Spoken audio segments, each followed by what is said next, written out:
and a sign-up sheet to get started. So there's one thing I wanted to mention that before we get going on the meeting is that what we've moved to, we had in-person state technical committee meetings. And then we also had, good old-fashioned US mail when we would do meeting notifications.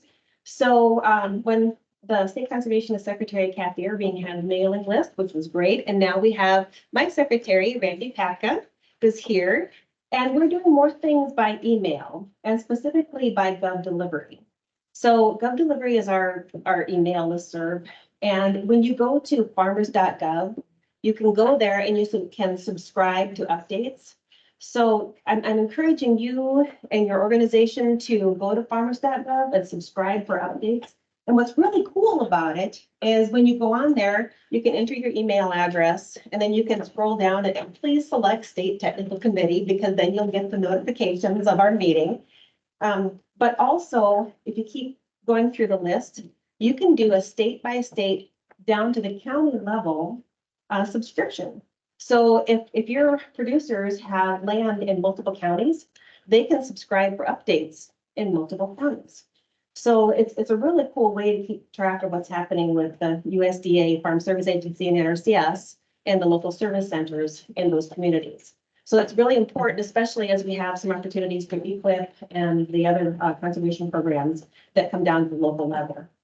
So please be aware of that. And there's a sheet by the door that you can get the instructions for signing up. And if you have any questions, we'd be happy to send a little paragraph that you can put in your organizational newsletter as well.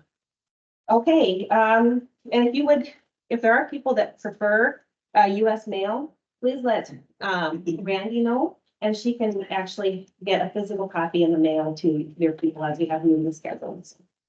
All right, so we're going to go around the room and do introductions. So if you please state your name, your organization, and then we'll go around for some partner updates later in the day. So I'll start with my supervisor. All right, so good morning, everyone. I'm Tony Sinceri, State Conservationist for the Natural Resources Conservation Service, and I'm based out of Huron. Jim? Jim Selcher with Senator Rouse. Second, Herman, Senator Round. Calvin Graves, Assistant State Conservationist for Programs with the NRCS. I'm Jessica Mawalski. I'm the State Resource Conservationist for South Dakota NRCS. Morning, Kevin Robley, Secretary of Communities and Parks. Larry Olson, I'm doing some research for the Main River Basin. Good morning, all. 29 from the Circumvent for South Dakota Ag and Plus. Bruce Miller with Upton Limited. Good morning, everybody. Chuck Pyle, Fish and Wildlife Service. I'm happy to be the state partners, state coordinator for the Partners Fish and Wildlife Program. Tim Fallstick, rancher from Iowa, and on several boards. Yes, this is 2 minutes. I've stopped the call. Good morning, everybody. Matt Knuckles, I'm the state coordinator for our cousins forever here in South Dakota. Mike Larson, I'm the assistant state conservationist for field operations for the area. Yes. Morning, everybody. I'm Jim Reed, state conservation engineer for NRCS. Davis Smith, South Dakota Farm Union. Greg Delzer, deputy director of U.S. Biological Survey on the water side for both North and South Dakota. Mike Schmidt, Moody County Farmer. Mark Morton, South Dakota Game Fish and Parks. Laura Taylor, South Dakota Grassland Initiative.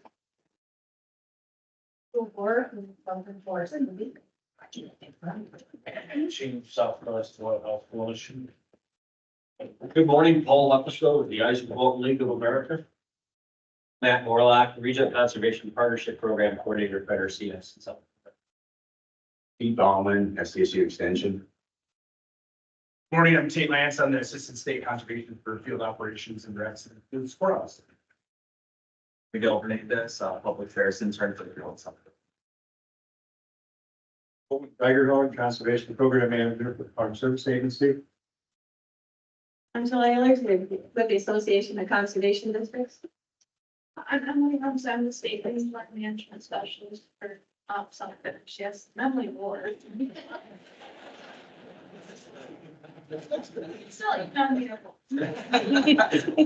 Justice, Executive Director, South Dakota Grasslands Coalition, and Paul Stick forgot to tell you he's now a doctor.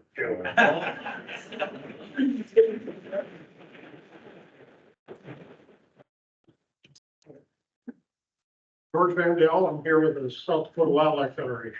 Thank you. Donna Rincon, I'm here with South Dakota Living. Great, welcome everybody, and we have one more.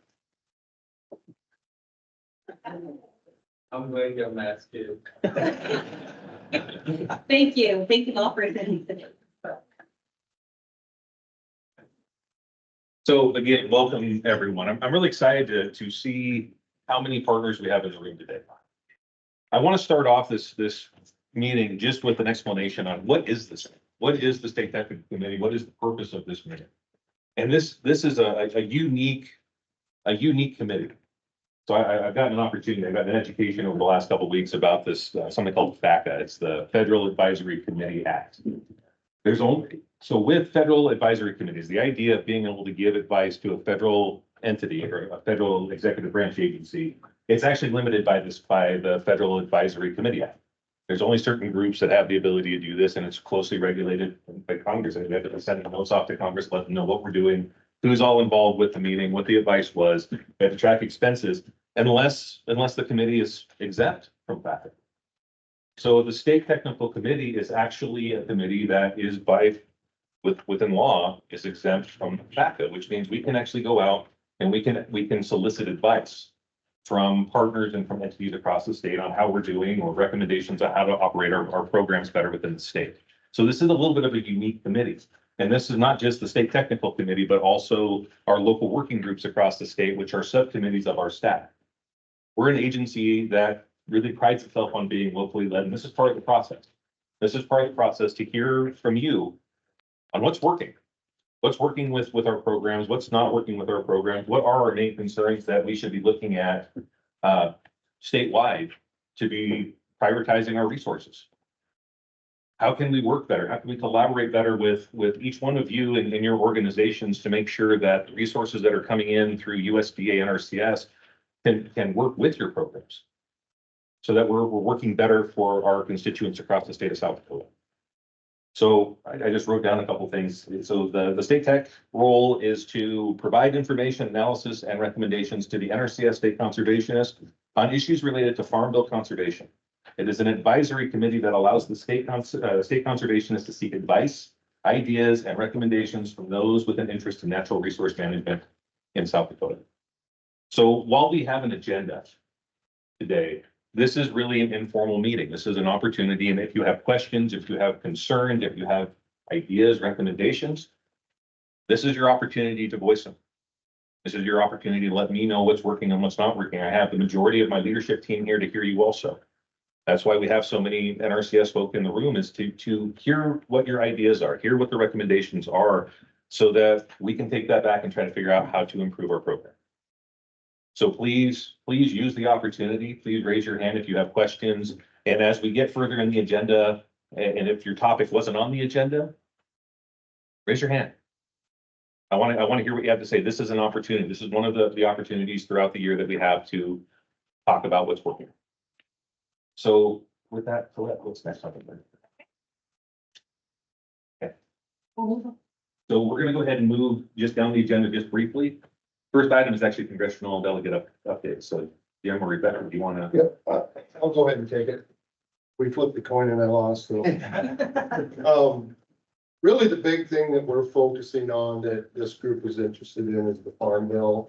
And the House chairman has released his synopsis of what they're doing in the House, and both the Democratic leader and the Republican leader in the Senate have done the same thing. And I'll just focus on the Senate because that's where Rebecca and I work. But there's some significant differences between the Republican and the Democrat farm bill. And so they're going to have to work out those differences. So hopefully without fisticuffs, but you never know what to see. So that's kind of in a nutshell what we're working on. So. Thank you, Jim. Yeah, I guess a quick question here, George. Sure. Do you have any details yet on particularly conservation funding, where that's headed? Specifically for the conservation programs that are so critical to South Dakota, the CRP program, the EQIP program. Do you have a feel for where the acreage is and where the dollar amounts are gonna fall? No.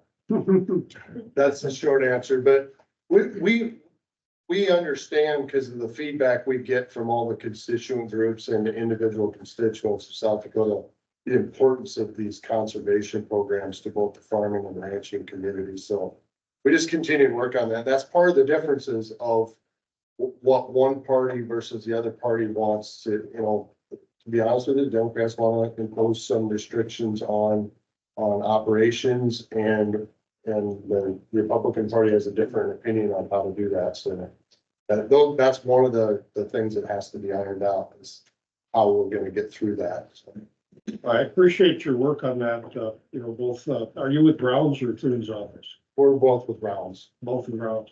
I know Mike is very aware of the impact that CRP has on. Yeah. Particularly wildlife populations. It's tied to a lot of our access programs.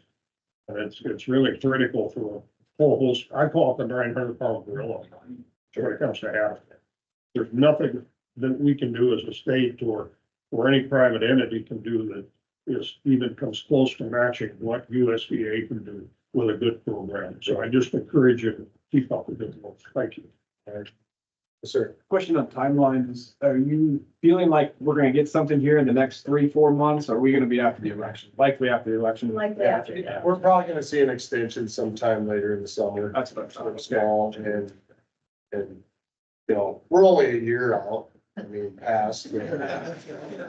Exactly. I guess if you're asking for an extension on your payments on your mortgage, I guess you just keep asking or something. I don't know. But Well, and that has, that could definitely change the conversation after the election for sure. So, yeah, we'll see where that ends up. But I was very thinking the same thing. There's been a lot of conversation with G.T. Thompson and the House side in regards to what they want and obviously the Senate wants. And there's vast differences, like you said. So I didn't see them working that out until after the election either, but that's good to confirm that. Well, I think both sides are looking at the election that just like probably looking at it positively, that they're going to gain the Senate, or they're going to gain the House, or they're going to gain the executive branch.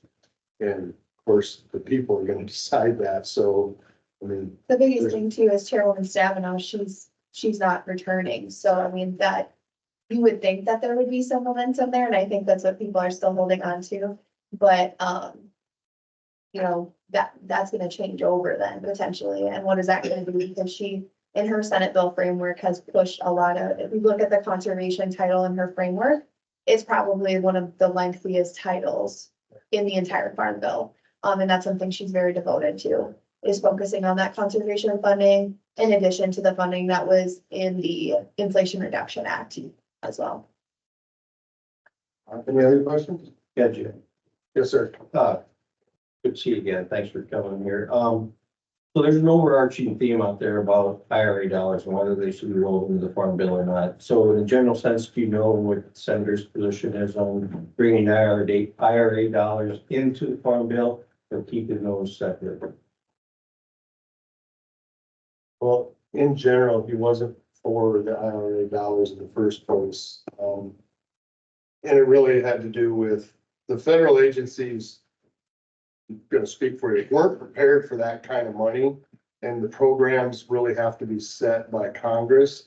And so there were some challenges for the agencies to actually execute those dollars the way Congress intended. So I would defer, because haven't asked him that question, but just in general, the farm bill should stand separate from these other programs. And then where we have a specific act like the IRA, where there was money allotted for conservation type programs, there was not enough guidance really from Congress to the agencies for them to execute the way Congress intended, which we don't know what Congress intended because they didn't communicate that very well. So that's on my boss and 534 other people. So. Thanks. Any other questions? Yeah, one more. Excuse me. 2018 Farm Bill was more of on the climate smart agenda a little bit. Is that going to continue, do you think, even given the atmosphere? You're asking me for a crystal ball. I don't really have it. I'm pretty sure Rebecca does it because we talk probably 2, 3, 4 times a week, sometimes 2, 3, 4 times a day, but I would say that from our standpoint, most of the constituents like the Farm Bill for the most part. And so we are working from team rounds at trying to just make tweaks to the existing programs without upsetting the apple cart on that whole deal. So does that kind of answer your question? I mean, Well, I'm just wondering if the, conversation was leaning in that same direction. We opened up a lot of programs to outside interest, that they could, participate, with some of the programs out there. That's what I was wondering, because other than small changes to the 18 Farm Bill, my prediction is we don't see a lot of change. You can quote me on that, I suppose, if you want. Yeah, Jim. One of the things that was pointed out at Senator Thune's listening session down at Brandon Valley was the imbalance, not necessarily in conservation dollars, but the balance between the farm ground side of things and the ranching community. And we constantly see loss of grasslands, which raise a lot of the other issues that are coming up in some of these comments. And so really like to encourage you and the senator to keep grasslands in mind as more. That's been one of the senator's primary focuses, is how do we keep that balance of, let's just call it what it is, the row crop folks versus the grassland, and how do we keep that grassland from getting broke up and turned it into crop? Year after year, we're seeing more and more acres like that, and that's really not what we want conservation wise. It just isn't the best way for us to treat the land, so. So does that indicate that you're gonna tap into Title 11? Are you talking about Title 11 being the crop insurance piece of it? Because that is a lot of the equation that we're all thinking about, talking about. I mean, that's gonna be So something. I'm gonna defer back to my original comment, which I don't see a lot of change in this particular Farm Bill because we have differences of opinion on the two party sides. And we're probably not gonna see this until after the election. It's probably gonna get extended again. And we're gonna operate under a continuing resolution, at least for the Farm Bill piece of it. Because no one wants to see it just cut off. Yeah, no, For a lot of reasons, and that's both parties, so. absolutely. No, I understand. Okay. You guys are asking hard questions. Suggestion from kind of the wildlife side, but the continuous clear signups itself has been very popular. If there's any way to kind of tweak that ratio to where those continuous signups could be, acreage could be increased, things like GREP has been a very popular program in the state of South Dakota, working with the and creating a situation where you've got both habitat and access. But again, those continuous signups, particularly the state acreage corridor, are really popular, very good, they're targeted. You could really see that the sportsmen get their money's worth out of the park. We pay really close attention to the program usage in South Dakota. And that's that's some of the feedback that we give to the senator so that he understands, where these programs sit. So, Thank you, Ken. sorry, I lost the flip, I guess. Thank you. I was gonna give an opportunity, Secretary Grubling, would you like to make any comments? Sure, yeah, no, I just want to first off say thanks for having us, and obviously we're very focused on habitat and access here in the department. Working on a lot of different habitat programs and private lands in particular. We've launched more, private land acres and open public access than ever in the history of the department before. We're over 1.54 million acres of private land and open public access, so that's been very good. Our habitat programs are taking off immensely, a lot of interest. We have a lot more staff focused on delivering habitat programs in the department. We've shifted priority to make it more of a, we're gonna go to the producer, or not so much the producer come to us to meet our customers where they're at. We're very egg centric right now, and we need to be. And that's something that we've definitely changed in the agency, talking to producers each and every day. A lot about grass management, a lot about, you know, farm the best, conserve the rest mentality, a lot about profitability, every acre counts, all of those things. So I'm sure a lot of those buzzwords that you've heard in this group before. So proud of the team, we're gonna keep at it. Partners such as Pheasants Forever and BU, I mean, it's been phenomenal. We've been making a difference for sure. And I'm very, very proud to say that it's going to continue. Yeah, that's kind of really where things are at in the department. Obviously, pheasant numbers were phenomenal. And if you haven't seen a pheasant in South Dakota in the last 24 hours, I would open your eyes a little bit because it's looking pretty good. We just are setting ourselves up very well for a great hunting season this fall. Habitat conditions are perfect. Yeah, it's been very good. The overall precipitation we've been receiving has been very, very timely, and we're looking forward to a great summer. Hopefully it doesn't get hot and dry like it did in 2012. That's the biggest concern, but we're starting off very well. So all indications lead us to believe that we should have a great summer. Yeah, and it looks very, very good. So we got a great mild winter. That helps a lot. So Thank you. So just as a kind of a state of the agency, we've hit a point where last year, and many of you participated in our listening sessions for our strategic plan development. As we're working through this and as we're trying to build up the agency within South Dakota, we're trying to make sure that we have our producers in mind and making sure that we're making selections across the state that actually are going to impact and help our producers. Our goal to deliver this program is, as Jim was mentioning, trying to staff up and get to this point where we can manage this additional investment that Congress has made within the agency. We're looking at needing about between 330 and 340 people statewide. Right now, we're sitting at about 310. And these are positions from having district conservationists, having additional soil conservationists in field offices. But these are also a few key positions sitting at the state office. One position that we talked about even at one of these sessions within the last year is talking about bringing on board a state economist. And that position has been filled at this point. We're talking about other positions across the state also as we look at where potential bottlenecks might pop up in our conservation planning process. And a lot of that comes back to making sure that we're completing our NEPA responsibilities. And part of NEPA is looking at cultural resources. We're looking at staffing up our archaeologists across the state to make sure that we're able to meet our requirements when it comes to NEPA so we can quickly move through that process. Right now, I want to say that I think we have about three vacancies for our district conservationists across the state. So that's 65 offices and 3 vacancies. This is the first time that we've been down to 3 vacancies for a very long time. We're actually staffing up.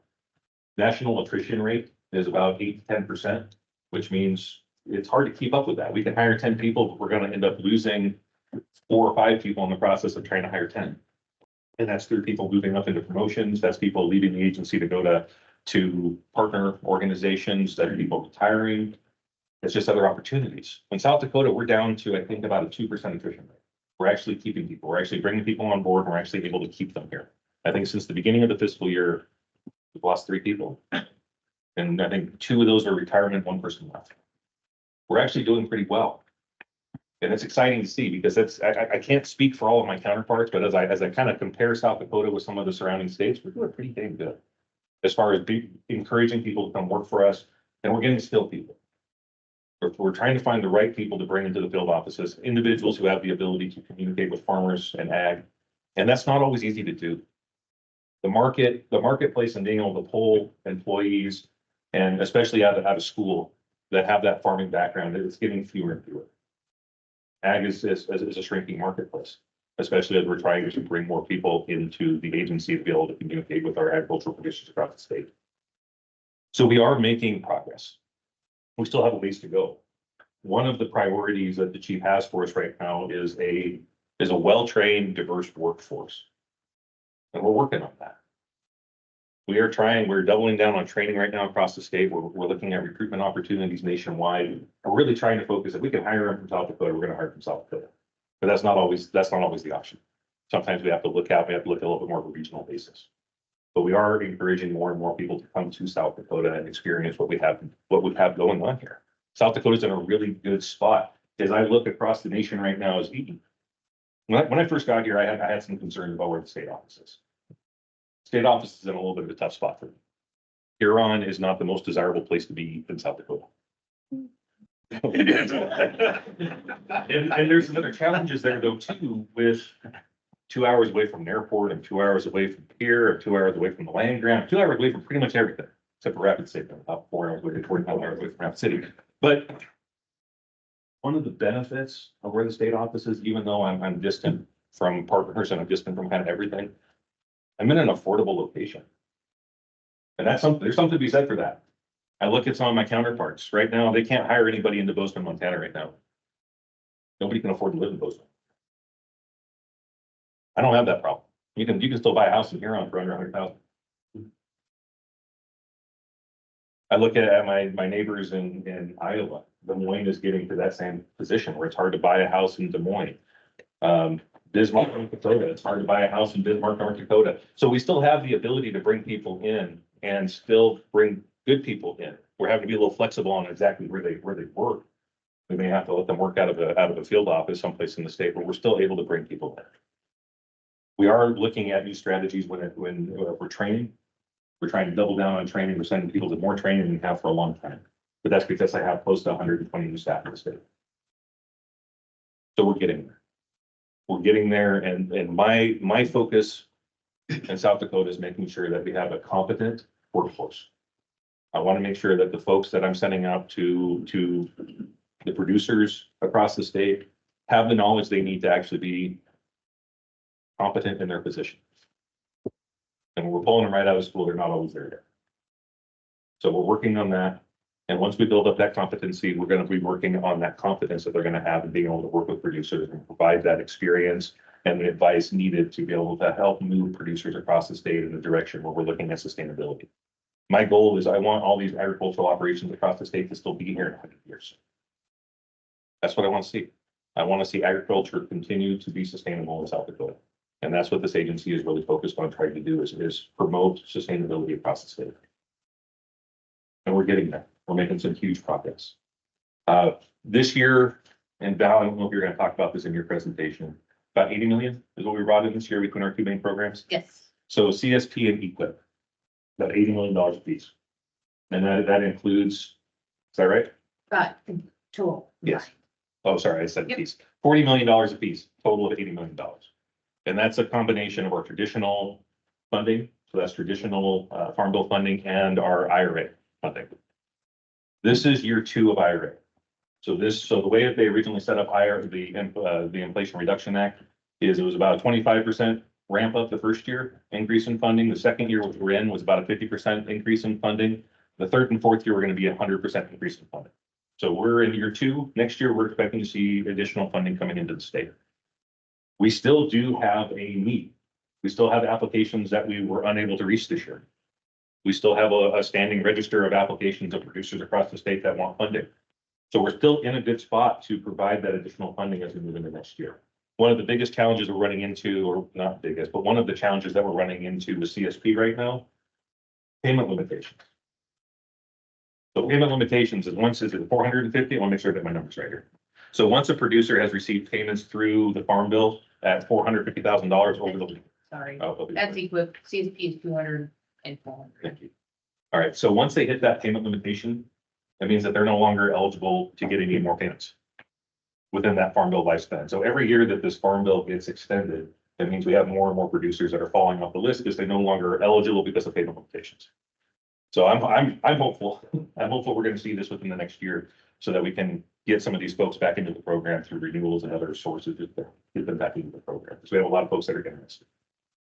So we're not hard up on applications, but we could always use the information getting out that our programs exist. That's another one of the chief's priorities is making sure that we're actually reaching all of the producers. I went through and as I made my trip across South Dakota, I was asking that question. How many producers are we working with? How many producers are in your county? And of those producers, how many do you work with on a regular basis? We're sitting close to like 10 to 15% of the producers in the county we work with on a normal basis. A lot of those producers, we're working with the same producers over and over again. We have opportunities to work with more producers. Some producers don't even, they go in, they know USDA exists, they work with Farm Service Agency, but a lot of them haven't walked across the hall to visit with NRCS and see what those services are with NRCS. And if they have, it's related to compliance, it's related to wetland, or something along those lines. We have other programs. We have other programs outside of compliance. That's great. Okay, we work on the microphones. So one of the biggest things that I could use help with is as you're visiting with producers, if they haven't heard about NRCS, if they haven't heard about opportunities with EQIP or CSP, we have opportunities. And we still want people to come in the door. We want to make sure that the contracts that we're investing in are the best ones we could be investing in. We want to make sure that we are putting money in the best place that it can possibly go. But in order to be able to do that, we need more applications. We need those people coming in the door and asking. I would personally rather, and it's kind of a catch-22 to a certain extent. The more producers that come in the door means the more people we have to say no to. And I know that that can be hard. I just want to make sure that the producers that aren't getting funded, it's not because they never heard of us before. Because I would much rather go back to Congress at some point and say, hey, we have a need. We have a lot of applications. We have a lot of people across South Dakota that want funding, and we just don't have the funding for them. So is there a possibility maybe we can get some more funding so that we can work with these producers rather than not working with them because they've never heard of us? I don't think that's an acceptable answer. So we're sitting in a really good spot across the state. We are geared up to be able to continue improving and increasing our workload, increasing the amount of producers that we're working with across the state. We're geared up to do this. I'm excited about what we're doing. The staff are getting excited too, especially as we're providing more and more support for them and training. We're on a good path. We're just going to continue down. The other part of this, and this is again part of these meetings, is hearing from all of you on what are you seeing. I know we're working right now, Kevin. I know we're working on trying to figure out some solutions for prescribed burning across the state and what we can do in some of those take plans. And we're trying to work on some strategies there on how to move forward with that. I know that we're looking, Tony, I know we're looking at trying to figure out how we can continue to expand our ale program across the state. And we have some opportunities there. I know that we have the ability to work across the state in so many different avenues. And it's so much of it is because of the work that we're able to do because of all of the entities that are sitting in this room. So I just want to say thank you for being here. Thank you for supporting NRCS, but also thank you for just being here to provide your opinion and your advice to us today so that we can try to take this back and make this a better program itself. So I'm going to hand this over. First off, does anybody have any just general questions for me before I step off here?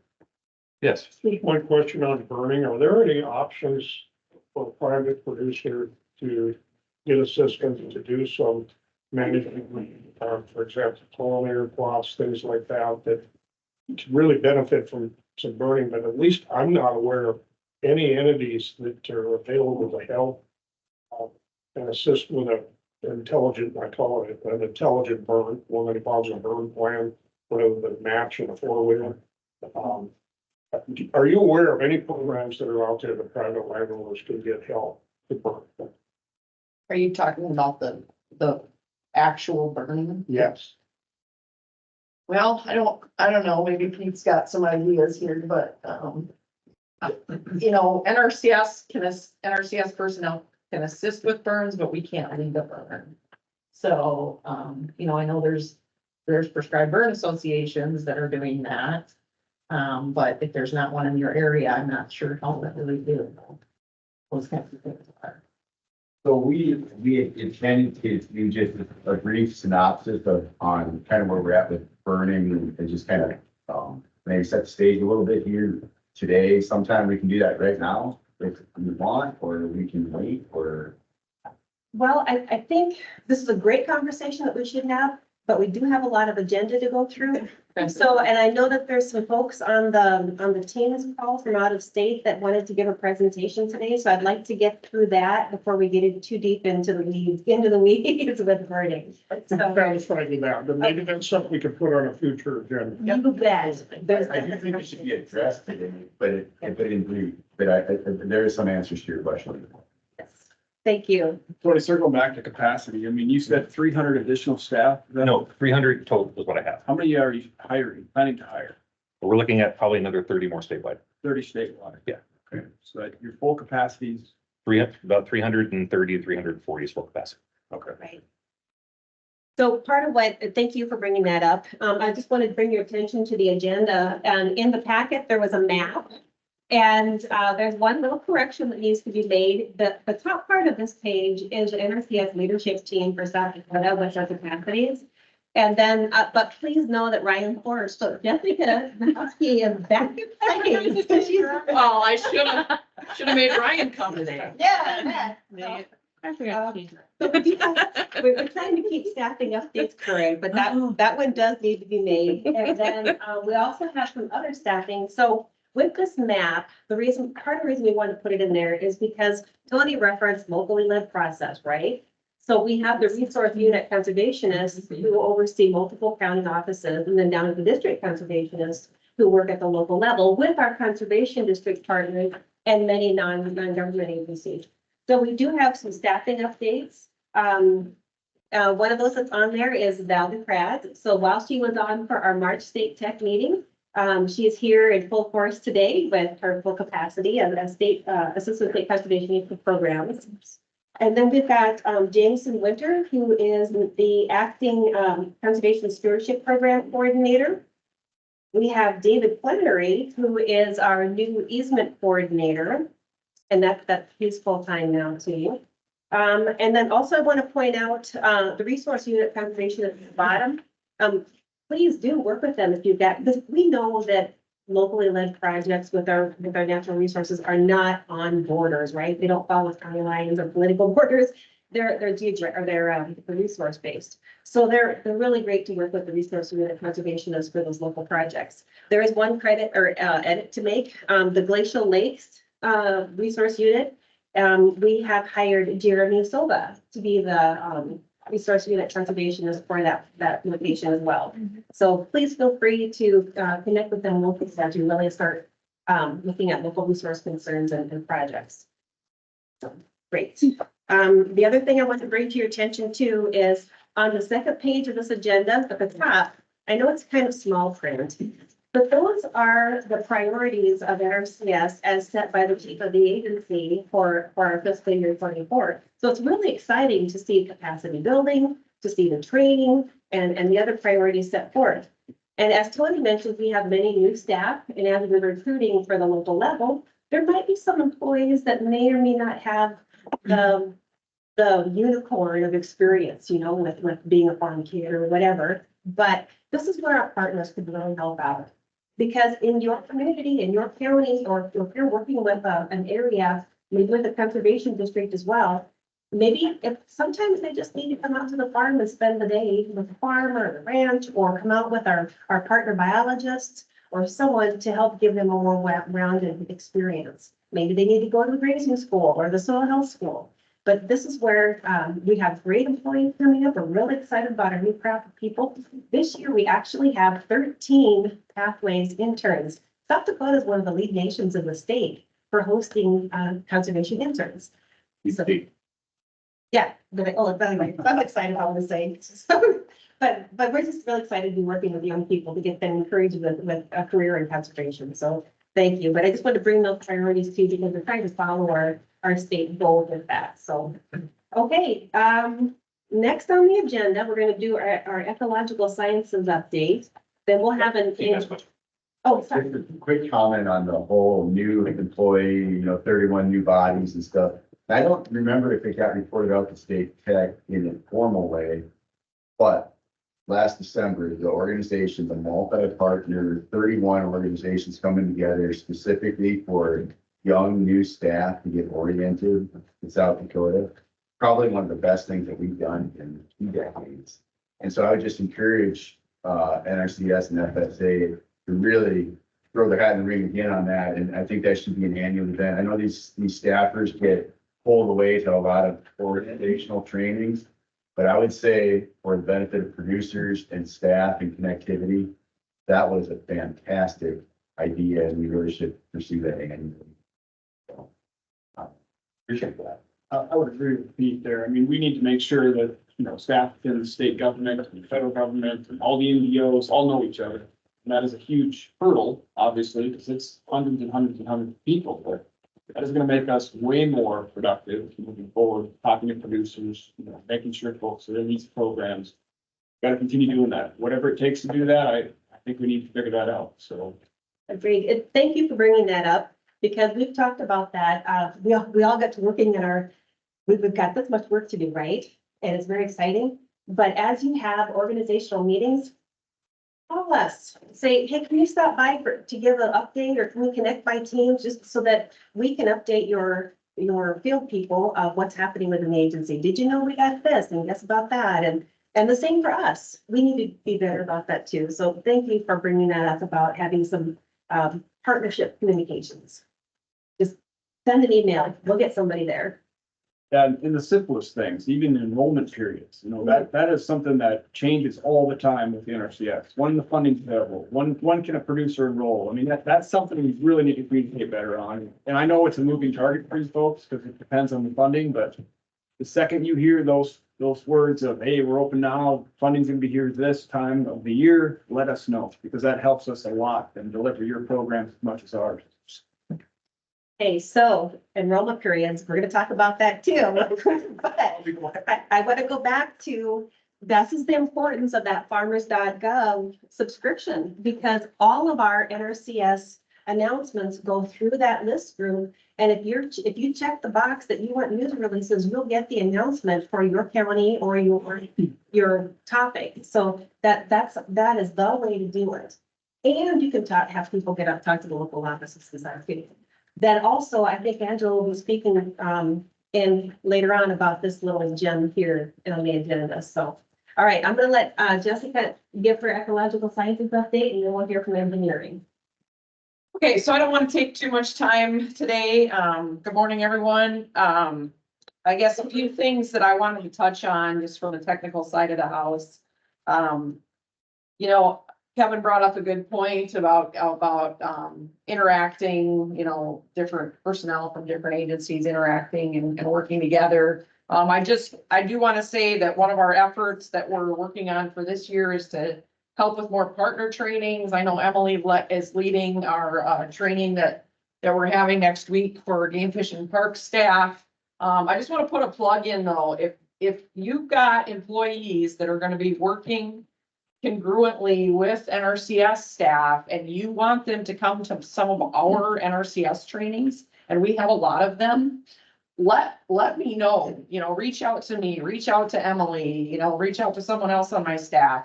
Conservation Planning Part 2 training, that's our core training that all of our new employees have to take, but we love having partners there. We're having 2 sessions this year, one the last week in June in Huron and one the last week in July in Chamberlain. If you've got employees that you want to attend those trainings, that's a week long, it's really would help a partner employee understand the basics of what NRCS does. We'd love to have you there or have we have additional slots available. We'd like to cap that at about 30 people, but I think we're sitting at about 20 in each session right now. So you've got some available there. Definitely reach out to me. Some other things that we're working on, you know, we're really focused on making sure that we have the practice standards adopted in South Dakota that we need to adopt. We're looking at a few new practice standards that have been brought to our attention. One of those is soil carbon amendment. The other one is feed management. Those have been adopted in other states. South Dakota hasn't adopted them yet. I'm not saying we're for sure going to, but at least we're in discussions to do that. We've had partners bring those to our attention. We've adopted things like annual forages for grazing systems, which is, you know, basically a cover crop mix that's planted and used for grazing. Emily led the charge to do a strategic harvested forage management, is what the name of it is, but it's just bale grazing is what it is. So, but we adopted that. We've adopted organic management, wildlife habitat planting, some things kind of on the urban side of the house, raised beds and low tunnel systems. So we're looking at new payment scenarios all the time. If you've got engineering practices that you think we should be taking a look at, contact Jim. We definitely are always open to at least having those conversations. Along with those practice standards is we're always looking at new payment scenarios. So partners have brought up to us kind of where we're maybe lacking, where we're behind the 8 ball a little bit on having the most up-to-date payment scenarios. So remember, a practice standard, so let's talk, just think about conservation crop rotation is a practice standard, right? And then within those practice standards, depending on the program, whether it's EQIP, CSP, RCPP, we've got payment scenarios within those practice standards. Technical staff, my ecological science staff, engineering staff, we work in concert with the program staff, Val and her team. And we make sure that we get those payment scenarios addressed that partners or other producers might bring to our attention. So if you've got ideas that way, just let us know. I've been a part, I just recently went to Ohio to help set up some national partner training related to conservation planning, and I'm looking at rolling that out in South Dakota in 2025. And depending on how that goes, when I go back to Ohio in August. The last thing I want to touch on, and I know Pete's going to talk more about fire, but I think we've got some partners looking at maybe getting a prescribed fire meeting set up. So when we get back on that topic, we'll have Pete talk a little bit about that. So that's really all I had to cover. I want to keep it short and sweet. Any questions for me? Perfect. Great. Thanks, Jessica. Yeah, she's got a big job. She oversees the agronomy, the grasslands, the urban agriculture, the cultural resources, and what am I leaving out? The business tools, all of those around. A few things, yeah. Yeah. So, okay, so next we have our state conservation engineer, Jim Reading. Right. So apologies, everyone. I'm really new. I was introduced during the first state committee meeting in my experience in March, virtually. And so this is my very first tech committee in person, and I am in true absorption mode. I'm like the brand new guy here. So apologies that I'm not on the agenda. That's something I forgot to do. So update from engineering. I'm very similar to what Jessica talked about. Looking towards the focus of training in concert with ecological sciences. Training is a huge need. I know our engineer on Mike's staff here at the Spiritual Sport Office is helping Emily next week with the efficient parks, private lands, pipeline, livestock grazing systems training. We're excited about that. It's great working with Eric on that. So appreciate that a lot. And then we're doing a lot of, as far as I know, right? So I'm still learning. I'm still kind of in a mode of what do we really do across the state of South Dakota. I know we're doing a lot of great engineering work on grasslands and farmlands and a small scale in urban ag. We're doing a lot of livestock pipelines and water systems and grazing systems out west. We're doing a lot of stream crossings from what I've seen, working with landowners to address distribution of livestock across their grasslands. And we're doing a lot of terraces and grass waterways and erosion control in the east. And really an emphasis on a lot of our small scale and urban stuff, which is a learning experience for a lot of us engineers. You know, we work on a scale of, say, the pivot, giant beef barn, and then now we're doing surface micro irrigation systems and high tunnel systems in an urban setting. So that's going to take a lot of training on our part too for our engineering staff. We have some updates. If you look at our online electronic field office technical guide, we have 2 tech guide notices. I just wanted to bring to your attention. Notice 520 and notice 521. 521 is 19 new, not new, 19 updated South Dakota practice standards. We've adopted the national practice standards and tailored them just a little bit for South Dakota. Some high cuts there as far as practices we're doing. A lot of waste storage, livestock waste systems, roofs and covers, irrigation, a couple of irrigation water practices, and we did update the terrace underground outlet. And I think water and sediment control basin. Those are some of our bread and butter. We use that term bread and butter practices on croplands. So those have been updated and added to the tech guide. And also for those of our partners who use some of our tools and technology, the Tech Guide 5 notice talks about an update to our livestock pipeline design tool. It's a design spreadsheet that we use for all the livestock pipeline systems. And a couple of our standard job plans for solar pumps and rubber tires and steel bottom tanks. So we continually working to improve and update and make a lot of these tools more user-friendly for both internal and external folks. So always on our list. So if you have any suggestions for those, definitely let me know. Any questions for me? Thanks. Thanks, Kim. All right, so I'm going to alter the agenda just a little bit. Thank you to those who are accommodating. So we're going to do a NRCS conservation programs. And then we have a partner online who has a time crunch out of state. So we'll do programs, then we'll do our partner update. All right, good morning. I, like Jim, am fairly new to the role, so I'm happy to be here. My name is Val DeFreeze. I've got about 20 years in with the agency, mostly in South Dakota. So we've got a very strong programs department in the state, and I am very proud to be a leader in that role. I'm going to provide a summary of some of our obligations and what we're kind of looking at for the fiscal year. There is an opportunity to request more funds, so we aren't done. These are not final numbers yet, but I just wanted to kind of go through and get some highlights. So for CSP, Conservation Stewardship Program, we had our renewal that we obligated in the fall, and now we have our classic allocation. We're looking at obligating about 35 million for our classic applications, and that's across about 240 contracts. We've got 528 equip contracts, either obligated or in the works at this point in time. Right now we're at that 39 million mark. We've got more applications to come through the system yet for both of those programs.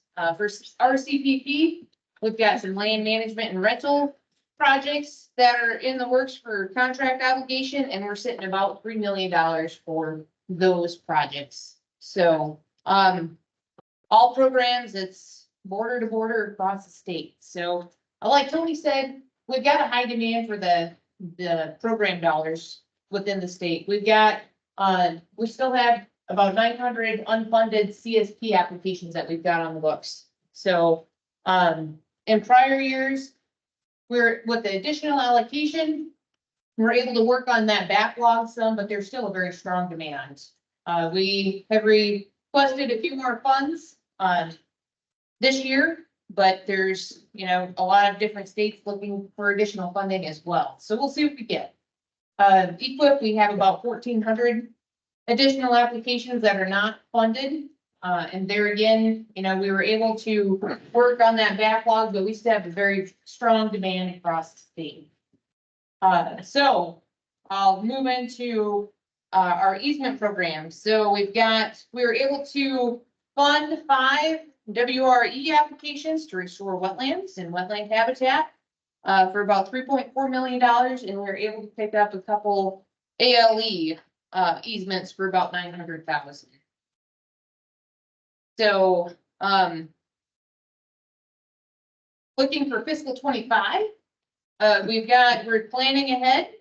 We are, expecting a batching date early November, and then we'll roll into rankings and funding opportunities, probably January, February, March, after the program information is all released and we can get things rolling. So, we're looking forward to fiscal 25. We've got a strong demand for programs. We're servicing our customers best we can, recognizing the different needs across the state. A lot of the times when we request additional funds, the emphasis is put on our historically underserved producers, and that need is recognized at our national headquarters level. So with that, I've got Matt on an RCPP update, and I'll be around for questions. Thank you. I'm gonna be that guy in the PowerPoint quick for you guys. I know you're hoping to get away from them, and I have one today, but I'm so, Tony and Val both talked about, the demand out there, and we have more producers coming in than we have money.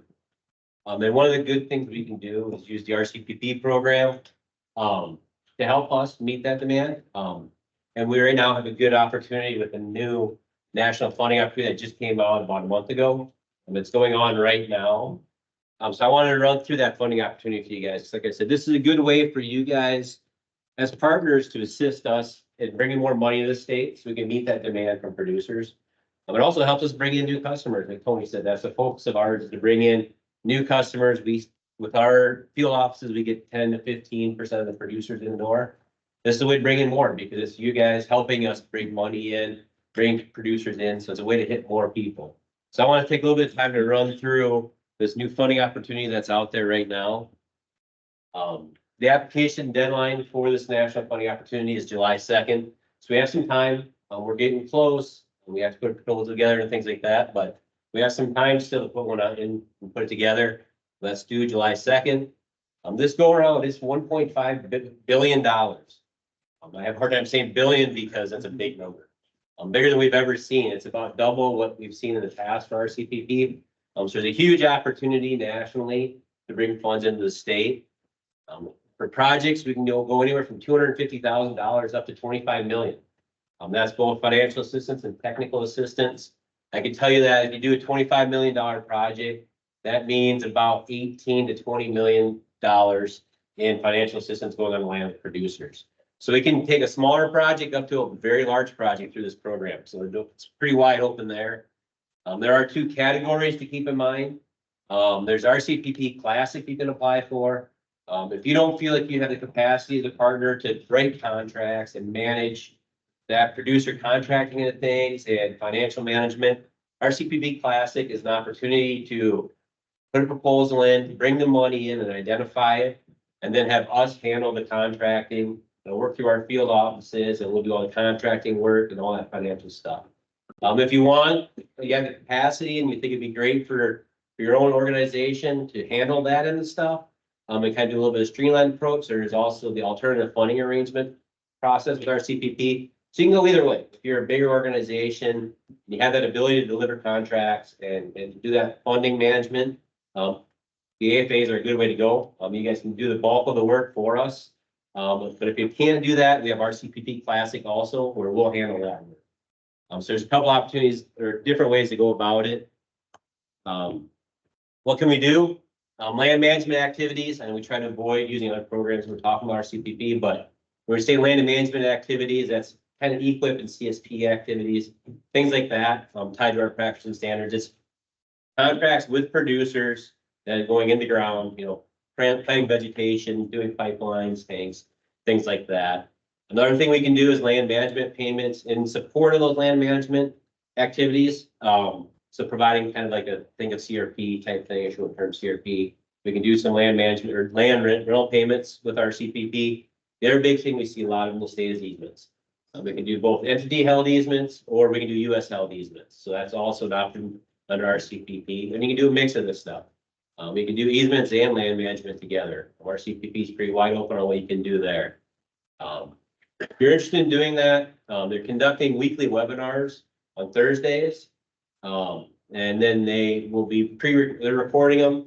So if you go on to this How to Apply website, I know it's a big URL on there, but if you go to the RCPP landing page at national level and click on How to Apply, it'll take you to a site that has all these webinars they're recording.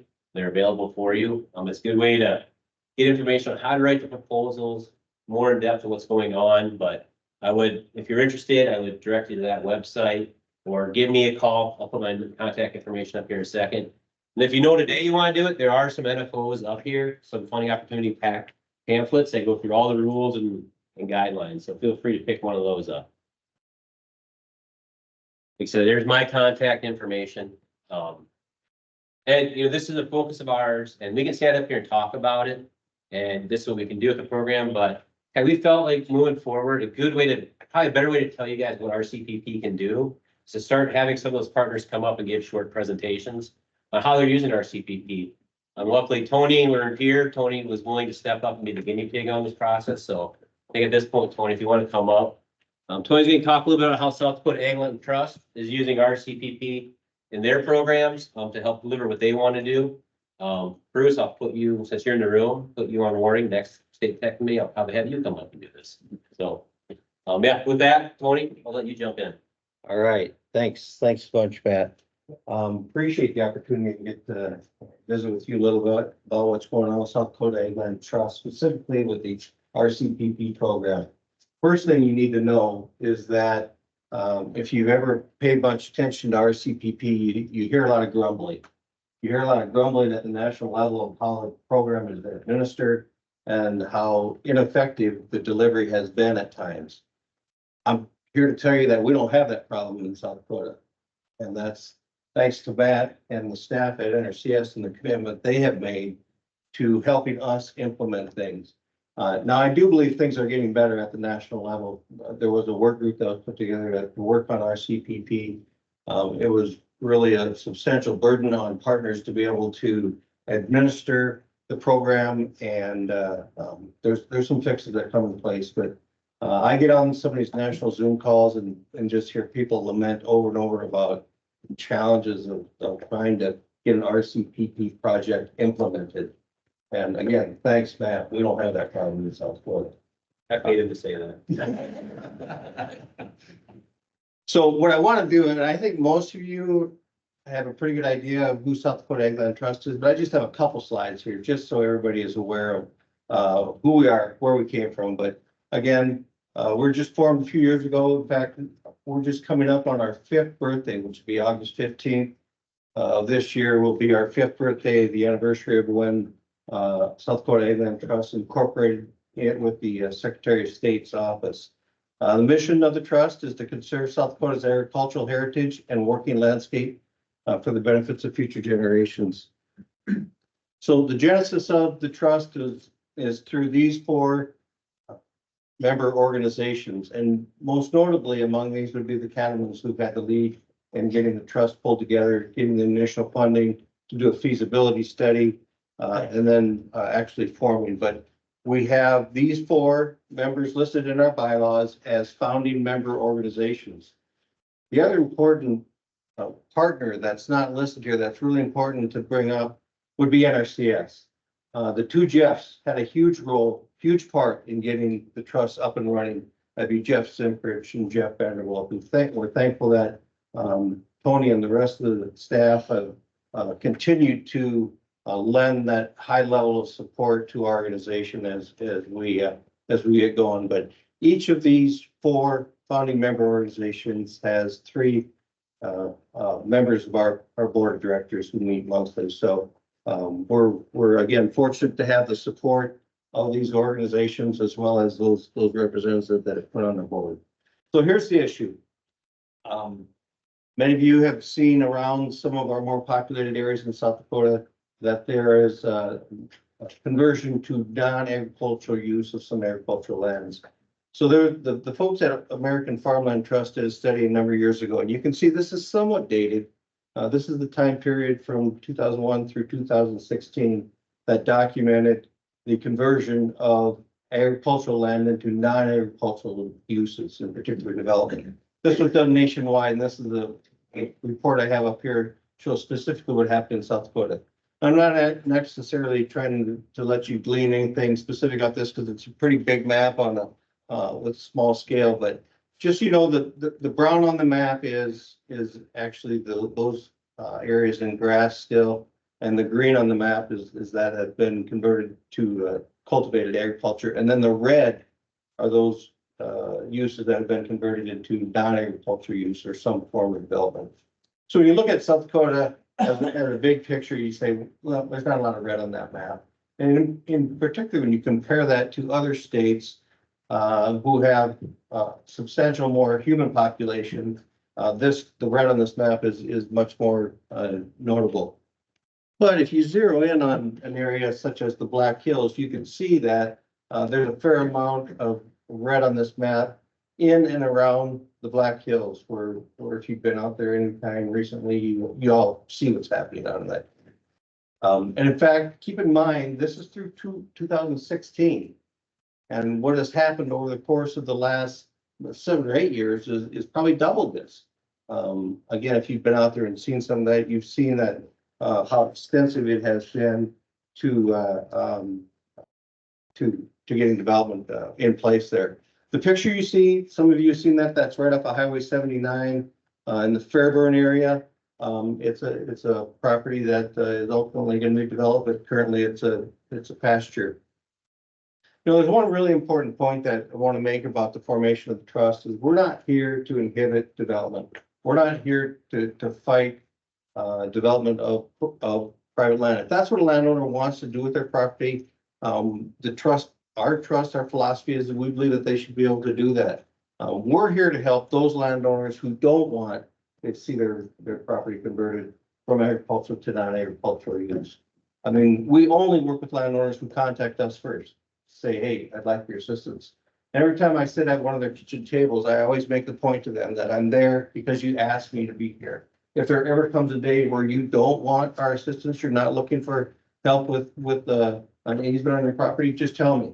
We'll shake hands and go our separate ways and be fine. I tell you, that doesn't happen very often because by the time they call, they're really interested on making something happen or protecting that property within their, to keep those agricultural uses. So if you look at this map, this shows an icon where we have a landowner interested in working with us on a conservation easement. You can see there's a handful there along the Missouri River, and then quite a few out in the western part of the state, in and around the Black Hills. Since I came on board a little over 4 years ago, I've had a total of 70 inquiries from landowners. Of those, there are 31 potential projects. And again, sometimes the inquiry is casual, sometimes it's maybe in an area where there's not a high level of pressure of development. But those 31 properties that are potential project sites are those icons on this map. You can see there's a cluster of those up in the north of the Black Hills, just north of Spearfish. Maybe for multiple reasons, but probably the most important thing is that's if you pay any attention to what's happened with South Dakota Ag Land Trust, you would recall that we received the donation of an easement just outside the city limits of Spearfish. It's called the Oak Hills Ranch. I usually like to spend some time on that and talking about the Oak Hills Ranch because it was an important day for us when we were able to get that easement. It took us from being an organization with high aspirations to one who actually has accomplished something. Kind of funny, I was just talking, I kind of said that same thing to a landowner I was just visiting with here a few weeks ago. And it's a younger landowner, and she said, so it gave you street cred. I said, what? She said, street cred. Now you have, I said, okay, yeah, we have street cred now, because we actually have easement under our belt. But it was a transformational event for us. I mean, again, it turned us into an aspiring organization to one who actually accomplished something. So the funding that we're looking at to help with these easements is pretty much what NRCS has available. Val mentioned ASAP-AL, and we do have an ASAP-AL project just east of Hermosa that we're just awarded that project funding, and we're just in the initial stages of getting that done. And then the other one is RCPP that Matt mentioned here, and I just want to tell you a little bit about two projects that we have there. So I actually applied for RCPP funding for the first time in 2020 and in 2021 was unsuccessful with both those applications. In 2022, I about fell out of my chair when I got an email from Nashville saying that you were awarded $4.2 million. It was a significant day for us to be able to secure that. Almost all of this is going to go towards easements within the Black Hills. Now, when you apply for easement funding through RCPP, you can either have pre-selected locations or projects to work on, or you can just have an area that you're going to work in and that you'll do some batching of. This particular project, we submitted 2 ranches for consideration or for funding. We're 2 ranches in the Black Hills. One of those that's located west of Deerfield Reservoir, and the other one is located just west of the town of Pringle. All told, these 2 properties, about 2,000 acres between the 2 of them that we're going to get protected. We're in advanced stages. We have the landowners reviewing the easement deeds right now on these. We've got most everything in place to get moving forward. But this is going to protect some properties within the Black Hills where pretty much everything that's privately owned in the Black Hills of South Dakota is subject to conversion to non-agricultural use. But you can see the agricultural and environmental benefits of protecting that soil and water. And equally important is retaining these properties in private ownership as working lands. Now, the one thing that's really neat about this project is it may be 2,000 acres, which, you know, that's a substantial amount of property, but the impact is far wider than that because these are all little cookie cutter parcels that are located within the Black Hills that are surrounded by Black Hills National Forest. And while the easement deed itself isn't gonna allow for any, public access to those private lands, there's a huge impact to those public lands that are adjacent to these private lands. Because these are predominantly grasslands surrounded by forest lands that are within the Black Hills National Forest. And there are millions of people, I'm one of them, I go to the Black Hills every year to have fun. Just to see the scenery, recreate, and these easements will enhance those recreational opportunities by keeping this property in its natural state instead of in some form of residential or commercial development. The second project that we have is around the periphery of the Black Hills. If you remember those icons, those little cow icons I showed you, they're either in or around the Black Hills. So this is an allocation that we just received a year ago, a little over $18 million. Most of this, 16.5 million of it, is going to go to landowners in South Dakota. Now, there's a very important point that both Val and Matt made, and that's that this is a way for us to, for partners to leverage additional dollars for conservation in South Dakota.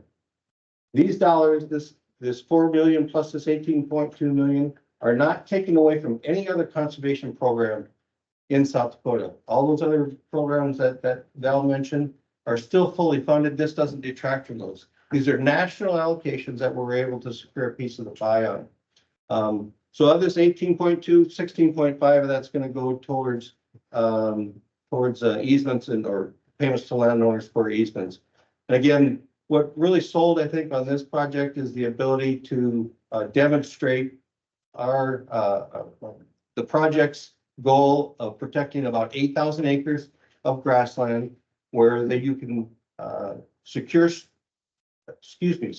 that stored carbon in perpetuity. And again, meet those egg smart climate goals that NRCS. And then again, most notably here is to retain those properties in private land. Now, the one thing that RCPP does not fund is transaction costs, and they are substantial when it comes to easement transactions. Fortunately, we've been able to secure other partner contributions here, and I just want to make sure that all of you know those partners and who they are and what those contributions are. Rocky Mountain Elk Foundation is contributing $75,000 to those two projects within the Black Hills. National Wild Turkey Federation, a couple $1,000s that also are going to go towards those projects within the Black Hills. And then for those projects in those grasslands around the periphery of the Black Hills and within the Northern Great Plains, Nature Conservancy has stepped up with a donation or contribution of $50,000 to help with those transaction costs. And the National Fish and Wildlife Foundation, who we also receive base funding for our operations, has committed $180,000 to pay for transaction costs. Most notably, those of you that are familiar with NIFWIF know that they kind of pool different sources of money together. But most notable among this NIFWIF allocation is a substantial contribution from the Bezos Earth Fund. I don't know how many of you shop on Amazon, but just so you know, there's a substantial amount of money that comes back from the Bezos Earth Fund to conservation in South Dakota. I was surprised and impressed how much actually comes in from there. So that's what I had. Again, when I do this for a group, actually the number of slides is quite a few more, and I try to spend a little more time, but out of respect for everyone's time here today, I just wanted to give you the Cliff Notes version of South Dakota Ag Land Trust and what we have going with RCPP. But in the end, we are an organization that was formed by South Dakota farmers and ranchers, South Dakota farmers and ranchers. There are other organizations out there who work on conservation easements in our state. Sometimes they're the right fit for a landowner, but for many landowners, they'd rather work with an organization that has its foundation in agriculture, and that's the role that we serve. Whenever I talk to landowners or we talk to groups, I mean, Nature Conservancy has projects going, Rocky Mountain Elk has projects, Northern Prairies Land Trust, they all have projects going, and sometimes they're the right fit for a landowner to work with a conservation easement. But in most cases, I think landowners would prefer to work with an organization that has its base in agriculture. So with that, I'd be happy to answer any questions, and I appreciate the opportunity to be here today with the group. Hey, Tony, that's great. So, what a wonderful story of partnerships. And, I'm really glad you mentioned the, other partners that you have involved with the RCPP, because we have, some folks on the line, some out-of-state partners who do have a time constraint. So we're rearranging the agenda. Thank you, Owen, for your patience and allowing us to rearrange the agenda. We're going, I think for just a moment before you go to that, I do have copies of our most recent newsletter and then a synopsis of these two projects here. I brought 30 copies, which is about what we have here, but a couple of you who already get the newsletter may not get one, but I'll just pass these around if you want to grab one. Sorry. yes, that's right. Jim, if you wouldn't mind passing those around, everybody can grab them. Thank you. And once we get past this time constraint, our partner on the line is the National Fish and Wildlife Foundation. And we have, Todd Hogreb and Greg, I'm sorry, I just lost your name, Greg Pilchak, to speak about, so, I don't know how to make it bigger. I don't know how to make it bigger. on spotlight, I'm on like spotlight. spotlight. Now that makes Do you sure. want Todd or Greg? All right, Todd and Greg, can you hear us? Yes. Coming through loud and clear. Can you hear me? Great. Well, welcome to South Dakota and thank you for joining our session today. And we'll need to speak loud. We had a little issue with getting a microphone for this room. So we're using an owl today. And would you please do a test? Can we hear you? It's sounded good for us so far. How much louder? That's why I wanted to go to the front of the room.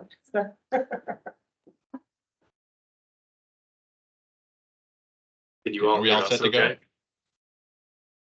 Yes, that's a little better. Thank you. Okay, you have Do the we have the floor. green light? All right, Yes. thank you, Colette. Perfect. So really appreciate the chance to speak with you over this screen today. Oh, I'm looking at myself. Great. And Tony, thank you for the shout out about the grant that we partnered with you on. The Basal Earth Fund really been a game changer for us as far as the scale of the work that we can fund in the Northern Great Plains. So I'm glad you appreciate it as well. I'm the Midwest Region Director for the National Fish and Wildlife Foundation, or NIFWF as we're known. Greg Pilchak is our Working Lands Director, and we're here today to share some information with you about an upcoming funding opportunity through our Conservation Partners Program, or CPP. That's not to be confused with RCPP. We actually coined the name for CPP back in 2013, and NRCS liked it so much they took it and added an R in front. So we kind of claim credit for that, the origin of that program. But the pot of funding we're talking about today is much smaller than the 1.5 billion in our CPP funding Matt just spoke about. It's in the ballpark of 10 billion, which is still a lot of money for some people, but it's not as much as it used to be.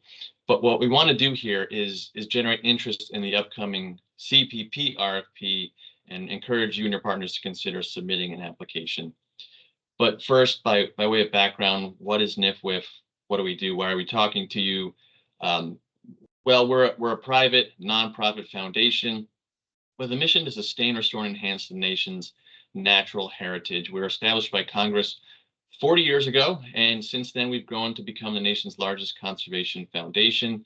Since 1984, we've awarded roughly 22,000 grants to about 6,800 organizations, and we've achieved an on-the-ground impact with our partners of about $10 billion. To put your minds at ease, we're nonpartisan. We don't advocate, litigate, or lobby, but we achieve our impact primarily through an extensive grant making system.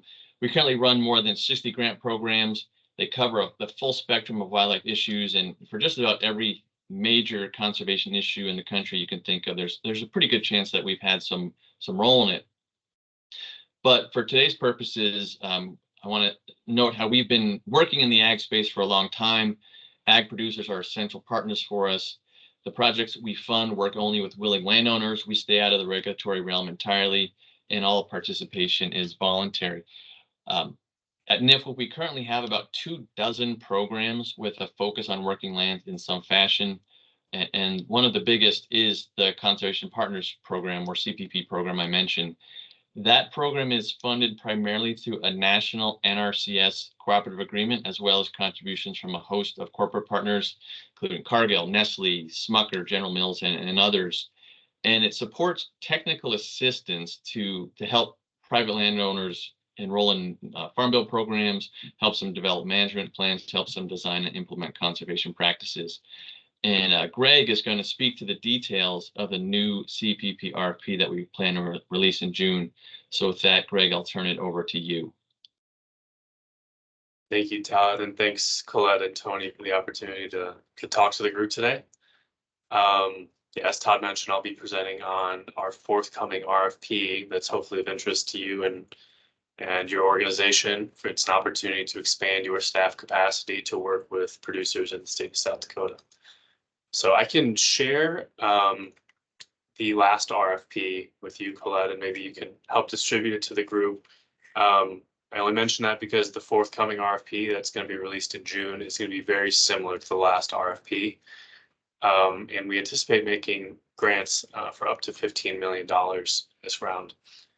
But I'll give I guess, a little more detailed look at the program's purpose and then talk sort of nuts and bolts about, what the grants look like, what the budgets typically entail, and then provide some information about our priorities. So the program purpose overall is to provide technical assistance to producers to drive conservation practice adoption.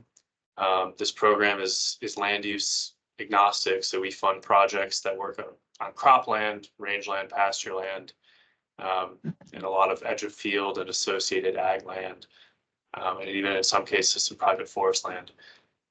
When we talk about technical assistance, this can take a variety of forms.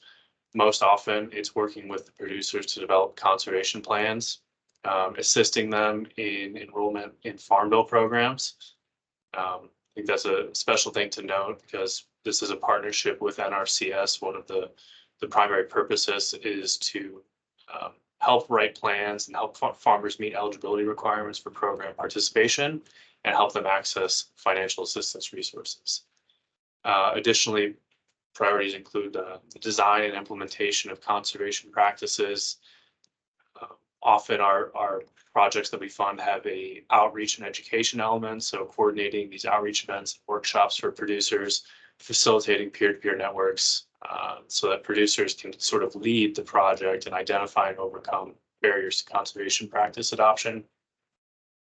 And then finally, in some cases, we often hear from our NRCS partners about staff capacity, the amount of, the opportunity presented by IRA and the Farm Bill to get resources out on the ground. And obviously that has an administrative component behind the scenes. So often these positions that are funded through these grant projects are co-located with NRCS offices and are meant to really supplement NRCS capacity.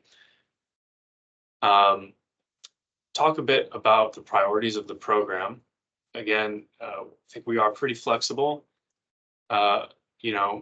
different land uses, different geographies, but some of the overarching priorities we're looking for, first would be the emphasis on climate smart ag and forestry practices. Again, since this is a partnership with NRCS, their priorities are our shared priorities. And so we're looking to fund projects that focus on promoting and implementing climate smart ag and forestry practices. There's the long list of eligible practices, and they span land uses. One additional priority, which may be of interest to this group, is working with wheat producers. So any croplands that have wheat in active rotation. More specifically, we are hoping to receive proposals and fund projects that focus on soil health practices in wheat systems. So things like conservation tillage and no-till, diversified crop rotations, nutrient management, cover crops, etc. Wheat acreage is a special interest for some of our non-federal partners and for NIFWIF. And so proposals that explicitly target wheat growers will certainly be favorably reviewed. And we're hoping to see an emphasis on those in this next RFP. Next thing I want to mention is just talk about the scale of the awards we generally make through the Conservation Partners Program. So there's up to $15 million available, and if I had to guess, the average grant size is in the $500,000 to $600,000 range. Generally, they can range anywhere from about $200,000 to $1 million, These are 3-year program awards. And, you know, with awards of this size, we're hoping to achieve across the entire grant portfolio, landscape scale benefits. And so we're really looking to fund projects that generate impact on the order of thousands or even tens of thousands of acres. Certainly, we recognize that the project scale will vary according to the project type. So, you know, rangeland and pastureland projects are often larger than projects that focus on edge of field, cropland context, and we also recognize, you know, the geography differs from east to west on the size of ag operations. So we do evaluate projects in comparison to other similar projects. Additional things I would note about the program. Again, this is a technical assistance only program. And the purpose here is to help farmers. One of the purposes is to help farmers access financial assistance resources. And so, you know, as you think about potentially submitting an award, this is unlike RCPP in that there is no financial assistance provided through this. These funds should just be used to build out the staff capacity to go out and work with the producers and landowners. So probably just give you a little taste of what the projects we generally fund are. I think every project is different, and I'd say that flexibility is a hallmark of our program. We want to allow applicants to design programs that meet the goals of the local producers, of the NRCS local resource concerns, but also their own organization's priorities. But if I had to offer sort of what a typical award looks like, I would say of that 500, 600,000 typical award size, upwards of 75% is with staff time that directly support the project. So that might be hiring a new conservation agronomist, a wildlife biologist, an ag engineer who's going to go out and work with landowners. A lot of projects also include those field days, events for outreach and education. There's usually some travel costs for the staff members to go around and actually provide technical assistance on the ground, face to face with landowners, and then of course allowable indirect costs. So I think that gives just a general overview of, you know, the outcomes vary project to project, the targeted practices and the geography, but I think the one common element is that the majority of the budget is going towards just building out staff capacity. As far as eligibility, this program is intended for nonprofit 501c organizations, state and local governments, tribal governments and organizations, farmer-led groups, and educational institutions. And since this is an NRCS State Tech Committee meeting, I'd be remiss not to mention that these projects should certainly align with NRCS priorities. So when we make a grant award, NRCS is involved in the review process and the selection process. And so we strongly encourage you to meet with your NRCS staff in the state prior to submitting an application to ensure that there's alignment with the priorities. So it's both in terms of the targeted resource concerns, but also the capacity needs. Where is capacity needed? What sort of capacity is needed? Is it prescribed fire, as someone mentioned earlier? Is it a grazing plan or in a certain region of the state? So strongly encourage you to confer with your NRCS colleagues prior to submitting an application.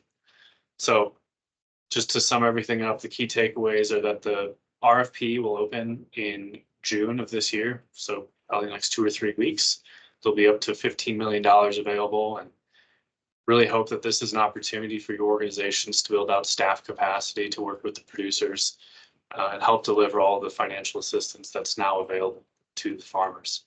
We have a special focus on working with wheat growers and working with climate smart ag and forestry practices. So hopefully maybe we have some time for questions. If not, you can feel free to reach out to Todd or me if you want to learn more about the program, or if you're considering applying, feel free to reach out. We always are happy to work with applicants as they design their proposal and want to ensure that you all are putting your best foot forward. So, thank you again, Colette and Tony, for the opportunity to talk to the group. Thank you, Todd and Greg, very much. So NIPLIF is another amazing partner with our conservation work in South Dakota. And I know we do have quite a bit of agenda left.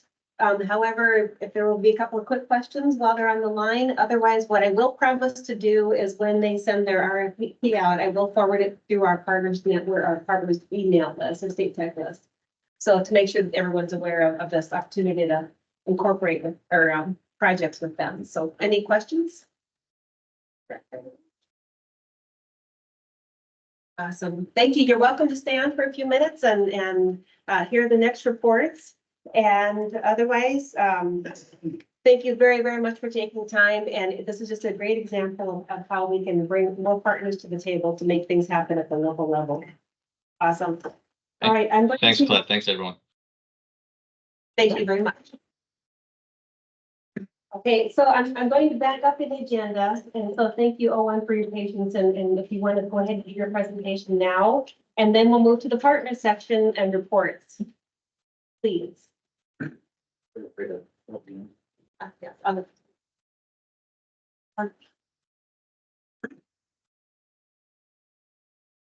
Oh, you're fine. You're gonna have to move it.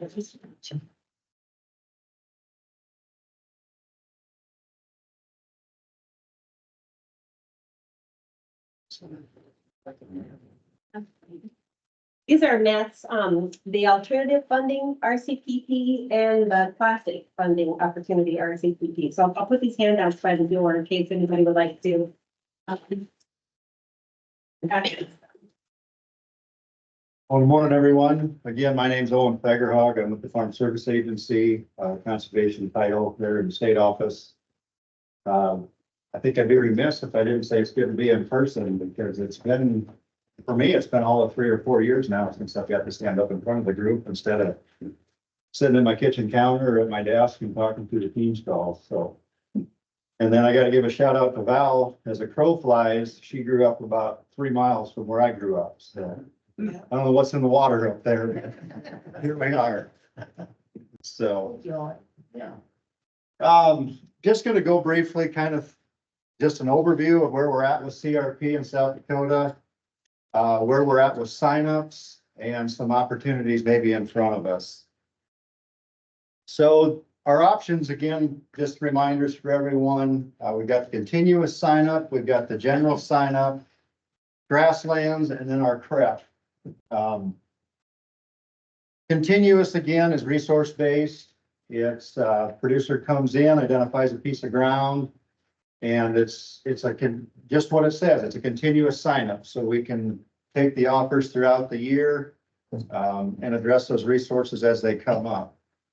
What's unique this year is with the extension of the Farm Bill, we're in what's called batching periods. So we're having these month-long windows.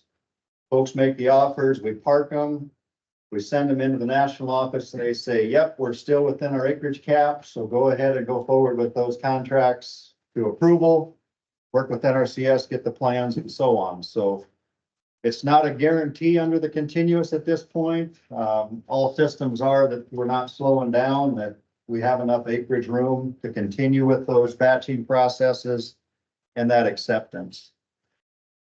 General CRP is a competitive bid process. So if the producer comes in, offers the ground, says he's going to return a certain cover type, put it in the system, it's ranked nationally, and then we get those results back from the national office. We concluded our general sign up earlier this year, and we're still waiting on results from that to see where we're at within that, the success rate on the general. Grassland CRP, as I go through the slides here, you'll kind of see some acreage totals. It is our highest participation as far as acres go. We've got roughly 1.4 million under the grassland CRP. That is a working lands program, lesser rental rate, but producer can continue to hay or graze and use it within their operation. We're waiting for grassland sign-up authority right now. So that's been parked. It was speculated to be the end of April. There's some changes at the national level or some discussions at the national level that may result in some changes. So we're waiting for that notice and that authority to conduct our grassland CRP sign-up. And then lastly, as I first said, was CREP. That's our partner projects, conservation reserve enhancement program. One of our main partners is Game Fish and Parks, so thank you, Mark, for all of the help that we have with that. That encompasses the James River and the Big Sioux watersheds for our Game Fish and Parks partnership. And then we're unique as the only state in the nation to be partnered with 3 tribal nations on tribal crep, and that's with the Cheyenne River Sioux Tribe, the Rosebud Sioux Tribe, and the Ogallala Sioux Tribe.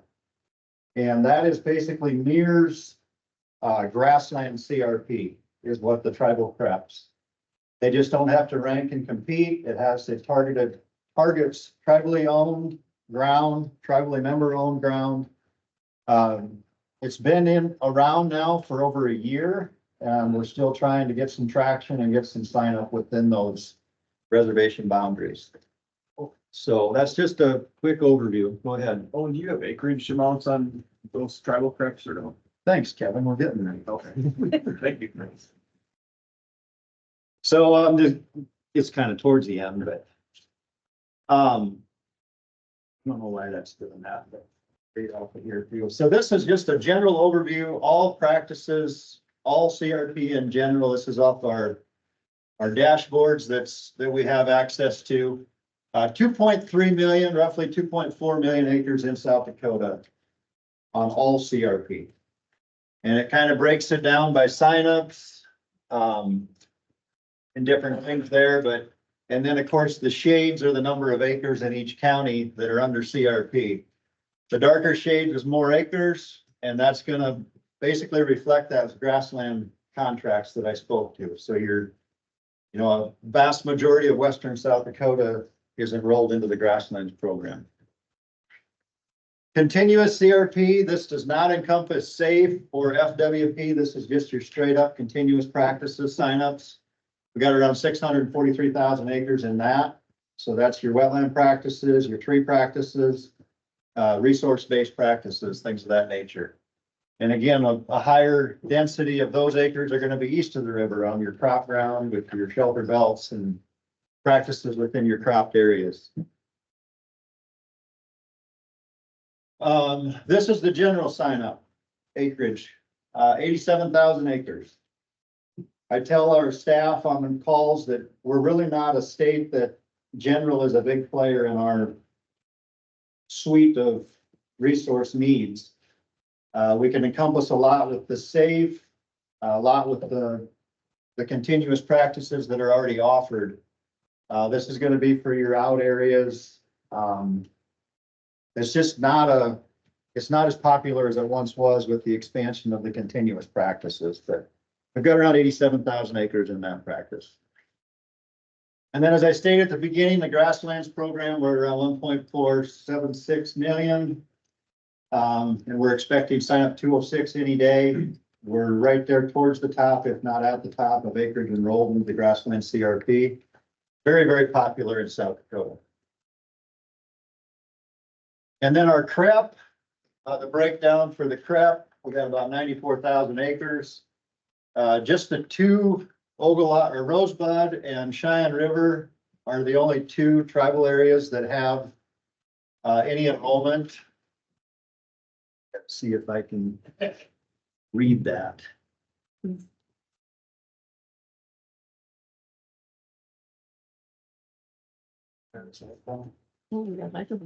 Check 1, 2.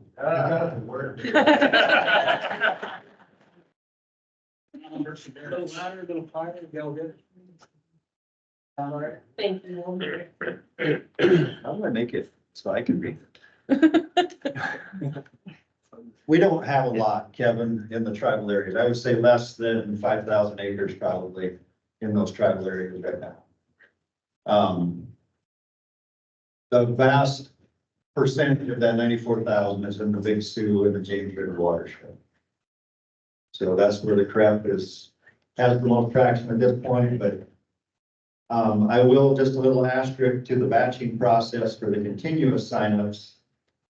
The wild card of the tribal creps, because prep is not in the batch process, that's you come in, sign up, we can get you approved.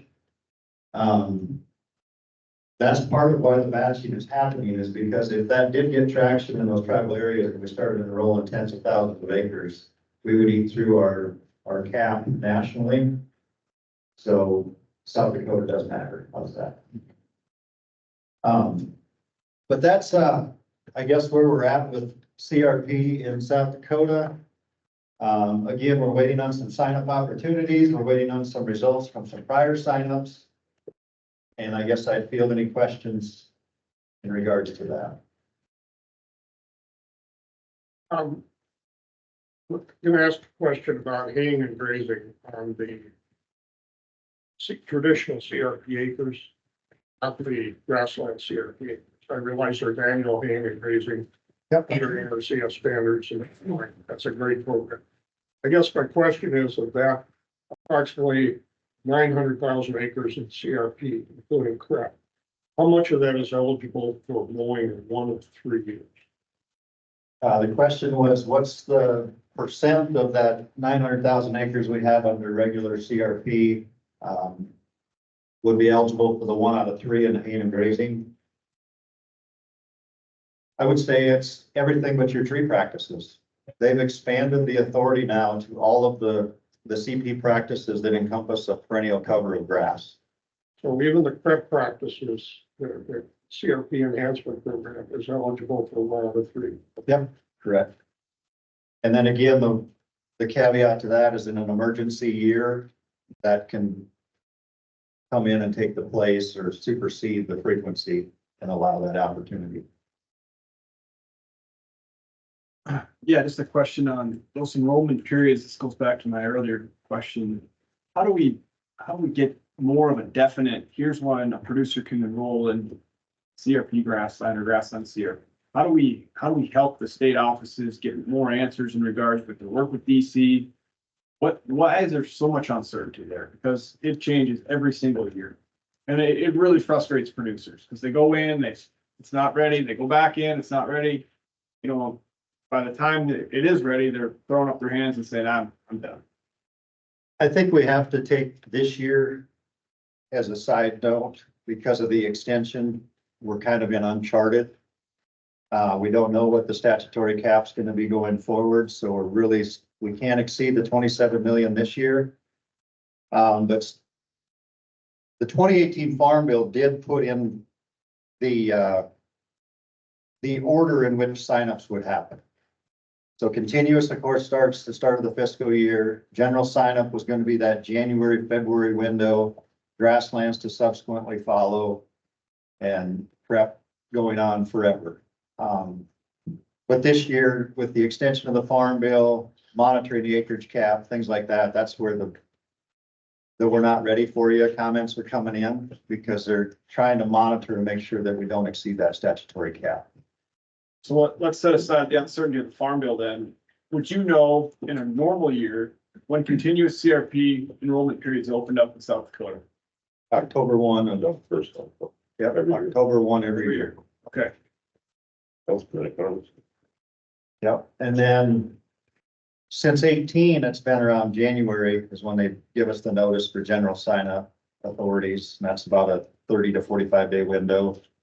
And then grasslands was around March and would conclude about April, kind of how those fell. Yes, sir. Grassland CRP, I realize there's limited funding and the ranking criteria, but out of those criteria, in your opinion, which one knocks producers down the most? Is it species makeup or? Definitely cover that they're operating. You know, it's a 10-point swing depending on tame native. Monoculture definitely drops them down that list. You know, as the map depicted, a high percentage of our enrollment is west of the river, and that's not in our state priority area. So they've found ways to rank high enough out there. When I was reviewing the ranking factors for another project I had earlier this week, I was reminded that the $15 floor that Grasslands offers, if you're a county that gets that $15 minimum, you're automatically getting 15 points towards your ranking factor because you can't take you wouldn't be able to take a lesser payment to enhance your score with that lesser rental payment offered. So I mean, they're getting those points. I know a lot of them have exercised bringing their spouse in for the socially disadvantaged points. So people are finding ways to maximize their scores throughout the state. But if there's one particular factor, I would say I come back to that cover because that's either there or it's not. And it is what it is. So what about within the native designation, like you have to be able to identify, and I don't know what percent it is anymore, a certain number of native species, and there's getting to be so much encroachment of invasive species out there. My concern is that we actually, not because of CRP, but because of I'll use brome grass, that's the wild card, seems like, encroaching. Are we going to end up actually encouraging conversion because of encroachment rather than try to management around it?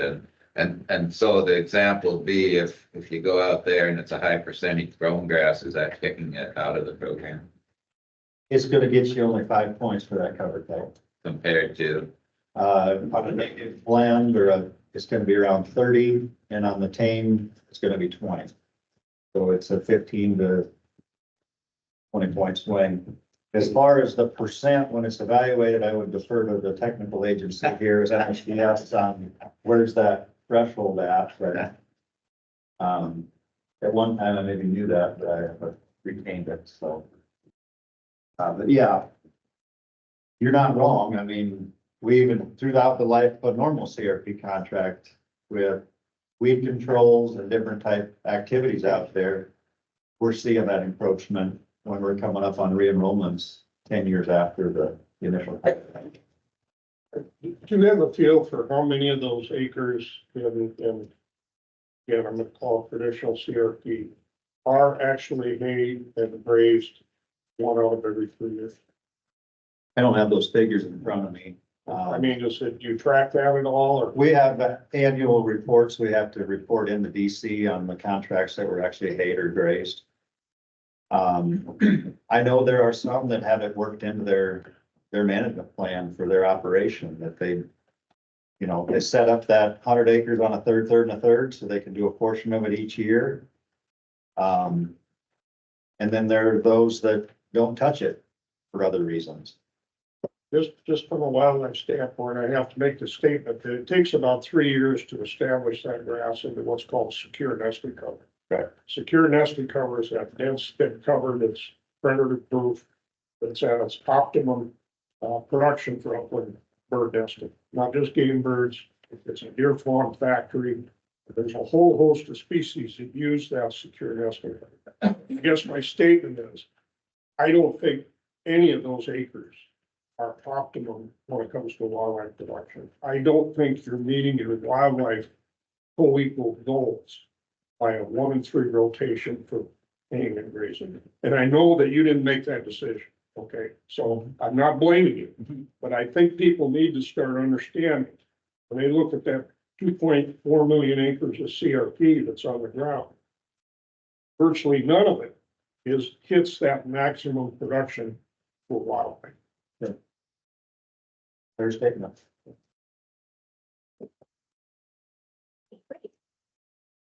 Great, thank you very much. So thank you all for your patience today as I rearrange the agenda. And I think right now, this is the part of the agenda that is really important is when we work with our partners. So I just want to reference again, on this page, there's a list of partners, organizations, stakeholders, groups. So there are people that we work with, NRCS works with we have relationships with many people on this page. And we also have about 80 agreements across South Dakota. There's no time we're going to get through here today with all the agreements. And we did have a notice of funding for cooperative agreements for this year. So the good news is that we're doing a great job with our budget and we're working with a lot of partners. We've got really great things happening with boots on the ground projects. And the challenge is that this year, we may not have as much funding for cooperative agreements as we thought we would have. But we should know a little more on our budget in about 4 weeks, maybe 3 or 4 weeks for our fiscal year 24 cooperative agreements. But anyway, we've got some some really great partners in this group who are doing, work through cooperative agreements, and thank you for your time. So what I'd like to do now, is go to, partners with, round robin updates. And some of you had, messaged earlier before and asked for some time for some organizational updates. And you'll see your name on the agenda, so I'd like you to, I will pass the mic to you for your updates. And then please, I appreciate your time staying. I know we're running on close to 2 hours here. But I appreciate you staying, and we will work to accommodate updates as best we can. So with that, we already heard from the National Fish and Wildlife Foundation, and I very much appreciate their input. And I'm going to ask South Dakota Sunbeam to please provide their update. Thank you for this meeting and getting on the agenda. Thank you.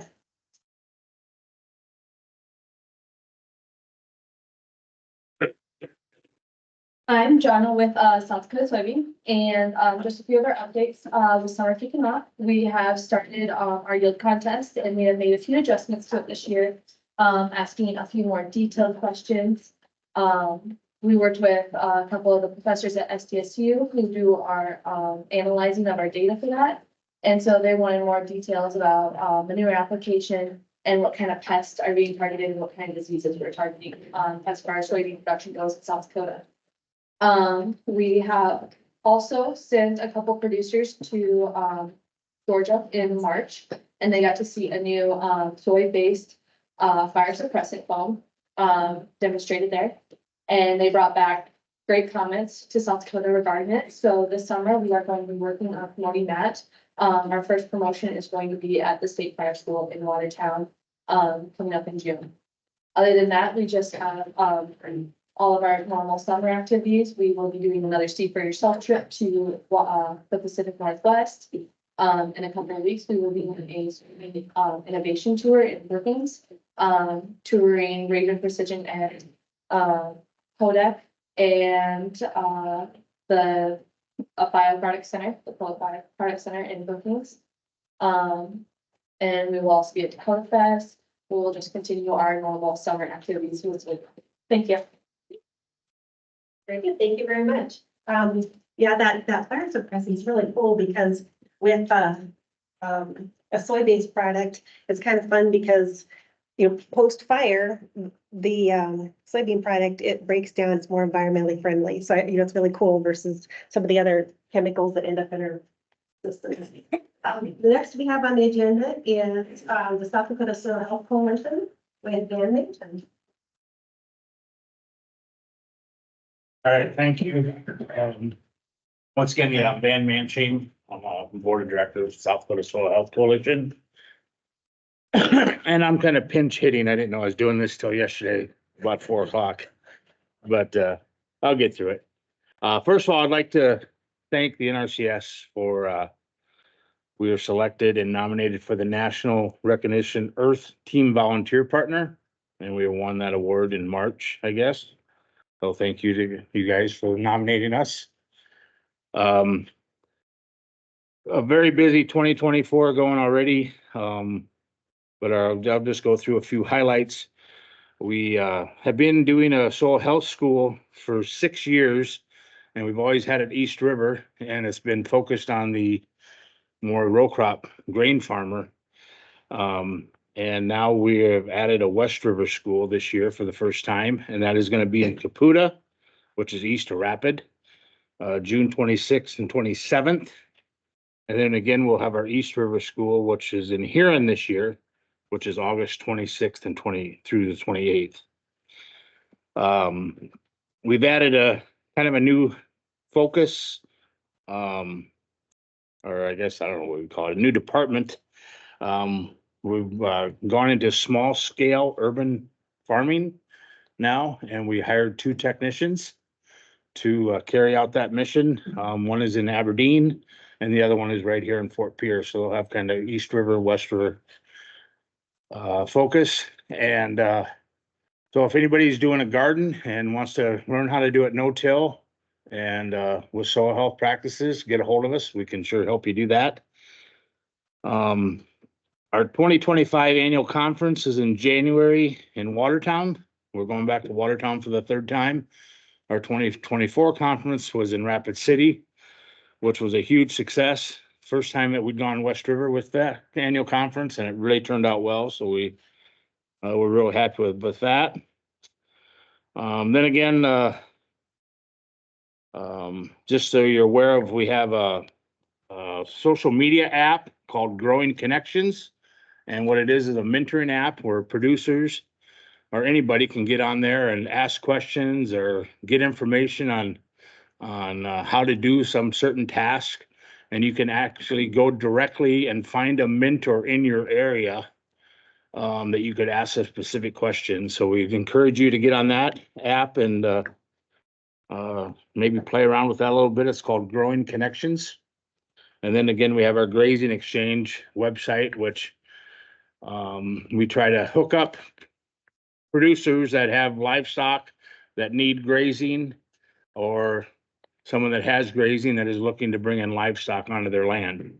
So that's just another website. We're just trying to connect those producers to utilize the land a little bit better. So if you have any questions, I'll be here.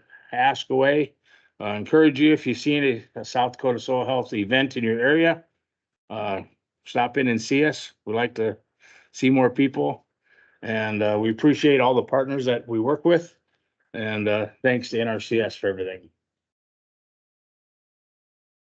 Yeah, so we really appreciate the technical assistance that the coalition is providing us. Next on our agenda, we have the South Dakota Association of Conservation Districts, and then after that will be the Grassland Coalition. Good morning. We got a couple things for the conservation districts that we want to give you an update on. One is, as Colette noted in your packet, we have the Dakota Conservation Network, which has been established. It's a platform that's available for everyone to put on programs, opportunities, and events, information to share for the public, whoever you want. One of the things that I encourage you to get on there, it's all self-loaded if it can possibly be. We have help with them. We got a producer group that wants to post up information about series of meetings, wildlife groups, anybody. It doesn't have to be just funding opportunities. It's information opportunities. It's government entities, private groups, whoever. One of the things we're talking about putting on here is, and I'll toss this out, give me some feedback here. Would you like it if it was a subscription service, so that if something came in with a specific interest, you get the notification of it? Well, that's a blank. So should we try it out and see if you like it? I don't know. But we're trying to make it as user-friendly as possible. So especially on funding opportunities, that could go out a subscription notice. If you want to be signed up for something in your county, when I asked if you want to be signed up for a subscription, I guess they should. You can sign up for in your county, specific types of opportunities. There's an interest. How many of you have been to the Dakota Conservation Network yet? Some of you, by all means, get online. I'll pay you, Rebecca. Yeah, because Senator Ronzon's on there. I don't care. I'll get on there just for you. Part of what we're wanting to do with this platform is that, NRCS isn't the only source of funding and help out there. We have technical service providers. We have organizations with people with assistance biologists or whoever. And with this platform, our partners can put their contact information in there. So if a producer comes into the conservation district office and says, oh, I want to do this on my property and here's my plan, but they missed the equip batching date, well, guess what? Maybe Game Fish and Parks can help. Maybe somebody else can help. And that's what the whole point of this platform is. So I'm so excited that the conservation districts are taking the lead for that. It's just a really tremendous opportunity. Well, and I'm one of these that I'll call somebody like Jody in the NRCS office in Kennebec, say, I saw this on TV last night. What do you know about it? And I usually get this, what the hell are you talking about? But anyway, so if you had, like the biologist, Trent's in the Kennebec office too. And if I went into Trent said something, he could also go to the network. I could go to the network, but I'm a little lazy. And we could keep everybody updated, both as partners as well as the producers and the public. And this is urban, rural, whatever. So we encourage you, if you need some help with it, by all means, there's Blaine is there to help you with it. The other topic I want to mention with you is something we're also working on. We are working with a company in Bismarck. It's a communications marketing program to create a communications plan for ag lenders. They may not be the final decision maker on your operation, but how many of you are influenced by what your loan officer tells you or allows you to do? So we're working on a communication plan. We have to have it done by September or after before the funding runs out. But yeah, we are also looking for people that might want to serve on that committee to help guide us as we review what's come up so far. So far, the company's called Cat and Company, and they've already started working on. I always look at ag lenders as all being one type of group, but they're not. They have personalities and commonalities, and we've been identifying them and learning some interesting things. We got a couple of recovering ag lenders on our committee already. One's my president, and giving their experience as we're doing this is very helpful about, well, this is the pressure you're getting, and even the different types of banks.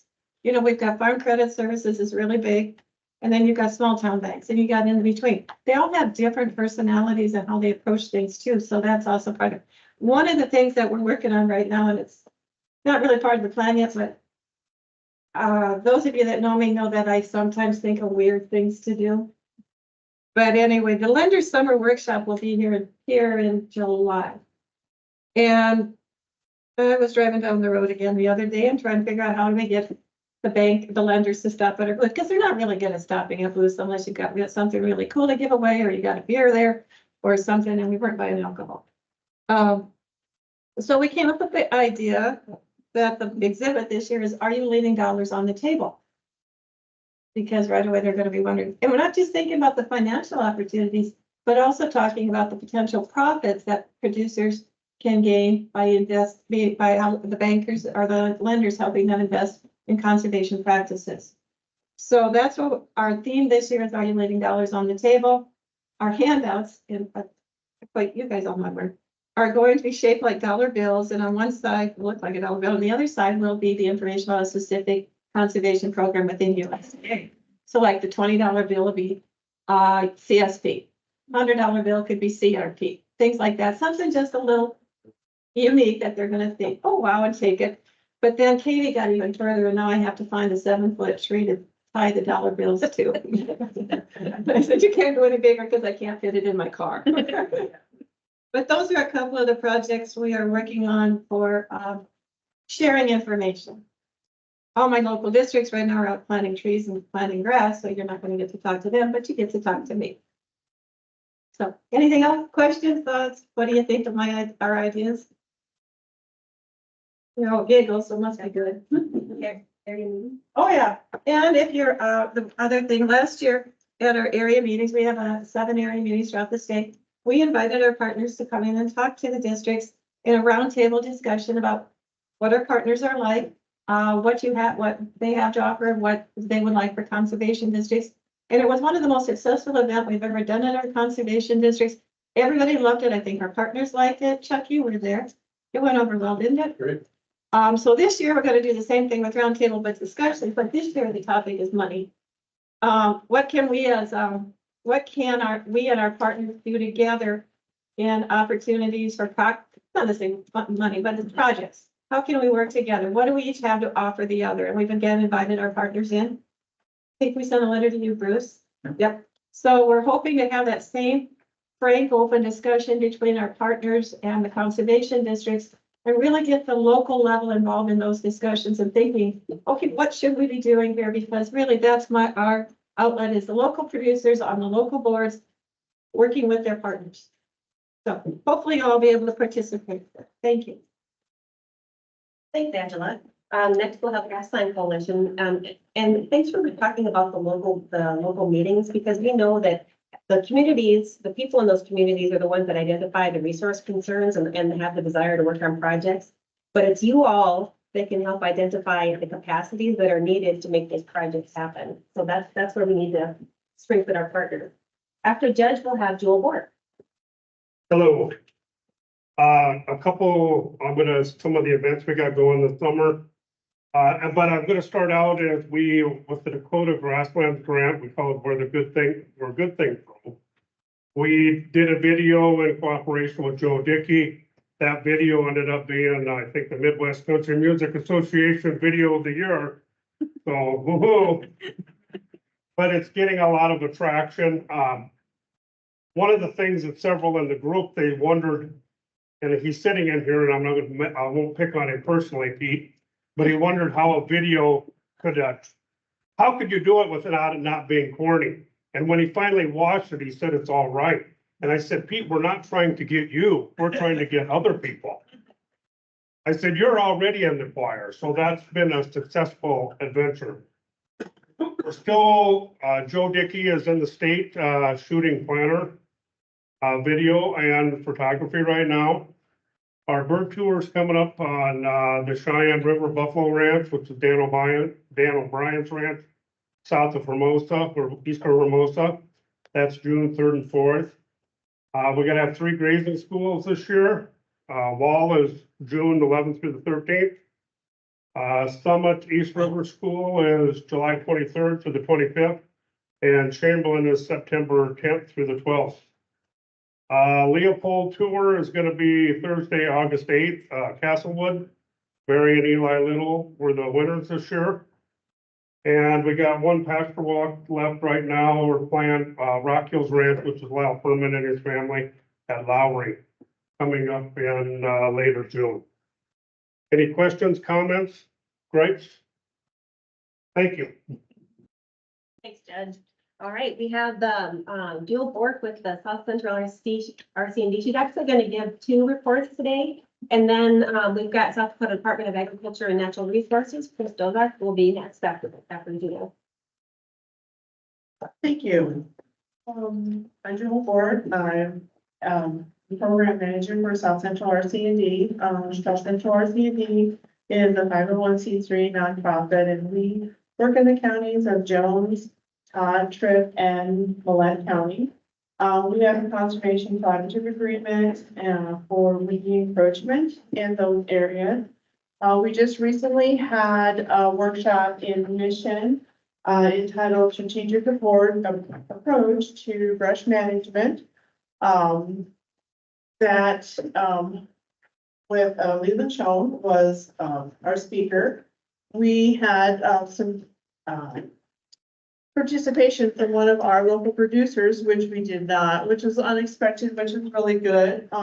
He raised his goats and he gave a really nice presentation on his success that he has, and now has his goats over into his neighbors, and is helping his neighbors with the brush management with his eastern red cedar and also his western snowberries.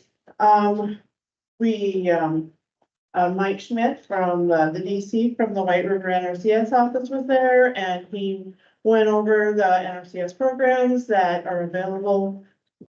With the producers that were there, Jessica Theory was there from Game Fish and Parks, and she went and visited with the producers about the programs that they have available to help producers. And it was just a nice partnership. We partnered with Rosebud Tribal Ranch and the Todd and the Lake County Conservation offices to put that workshop on. South Central is going to set up several vendor booths in the communities this summer with our woody encroachment education, and hopefully reach out to several people, hopefully in all the community events. And it's something that we have, it's not related to our deliverable, but I think is very important that we have been doing is we were invited to, into the local school in Mission to do some soil health. So we did an educational booth on earthworms and the importance of earthworms. And we were able to do outreach to, didn't write my numbers down, but I think it was 172 youth and 147 adults that evening, and, I just thought that was really great. We used a lot of, used materials that NRCS has available. And the kids really enjoyed those, and so did the adults. So it was a really nice outreach for them. I was also able to hand out and talk to a few producers, and give out some of the eastern red cedar reducing encroachment grasslands, the pocket guide. And then also we're working with the tribal ranch, on their outreach and, or with their adult and youth rangeland days on July 24th. So that's what South Central has going on. And then for the South Dakota specialty producers, I am one of the board members. We just recently hired, an NRCS urban aid liaison on April 15th. Her name is Melissa Niles. And she is out of the Hot Springs. She's excited to work with a small acreage specialty producers and NRCS. And she is busy planning educational webinars. On August 16th, she has a bus tour plan and on reference materials for NRCS.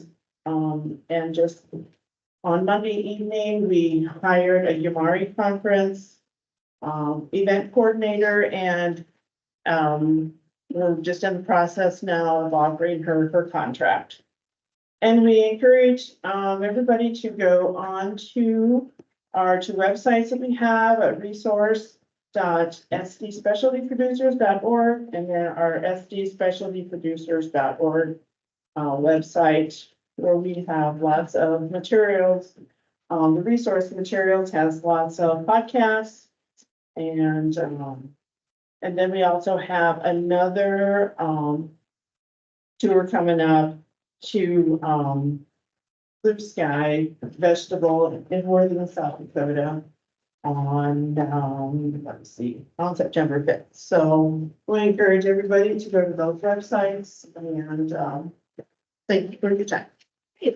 Thanks, you all. So we appreciate your updates with the urban agriculture activities, and that is one of our chief priorities is outreach with urban ag producers. And while South Dakota may not have some of the metropolitan areas, you know, we've talked about how important it is to do conservation work with small acres too, and even look at our rural communities that may be very small, but they're still our part of our community. So, all right, next we have Chris. So, and then after that, would we have any other organizations that would like updates? Yes, Pete. And great, thank you. All right, I'm Chris Ozark. I'm with Department of Ag and Natural Resources. I'm under our Resource Conservation and Forestry Division, so that's mainly what I'll give an update on. State forestry staff participated in the meeting with the Forest Service with Black Hills Land and Resource Management Plan revisions, external engagement plan. Some staffing updates. We're looking at 3 new forester positions for the Black Hills. There's a new urban forester and peer that starts on June 1st. His name is Lakesh Tari. Looking at filling a rural forester position. We filled a rural forester position and lead. And then the watershed protection team, which I'm a part of, we are filling an environmental scientist 3 position. State Conservation Commission update. State Conservation Commission met in Pierre on April 10th and reviewed and approved 9 grant applications totaling $147,000, a little over $147,000. Watershed protection update. South Dakota's integrated report was approved by EPA on April 11th, so that's basically our document that says what is impaired, what's not impaired as far as water bodies across the state. So kind of the main thing that we work off under the watershed protection program team. The Board of Water and Natural Resources approved, $1.9 million, a little over $1.9 million for Clean Water Act, funding for implementation projects. And that's basically for two projects, two of our active projects, one being the Belfast River Watershed Project and the other being the South Central Implementation Project. So we're kind of working on that. We just got our allocation and we actually got cut. The 319 fund got cut by about $112,000, so a little haircut, but not too bad. Then our repairing buffer initiative is going pretty well. As of April 30th, we have 18 contracts in the Big Sioux River. So that's kind of under House Bill 1256 from 2021.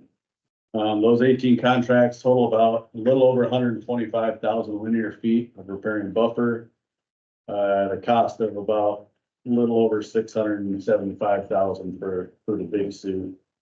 Tanner Clausen's actually also has about 28 more potential contracts in the Big Sioux.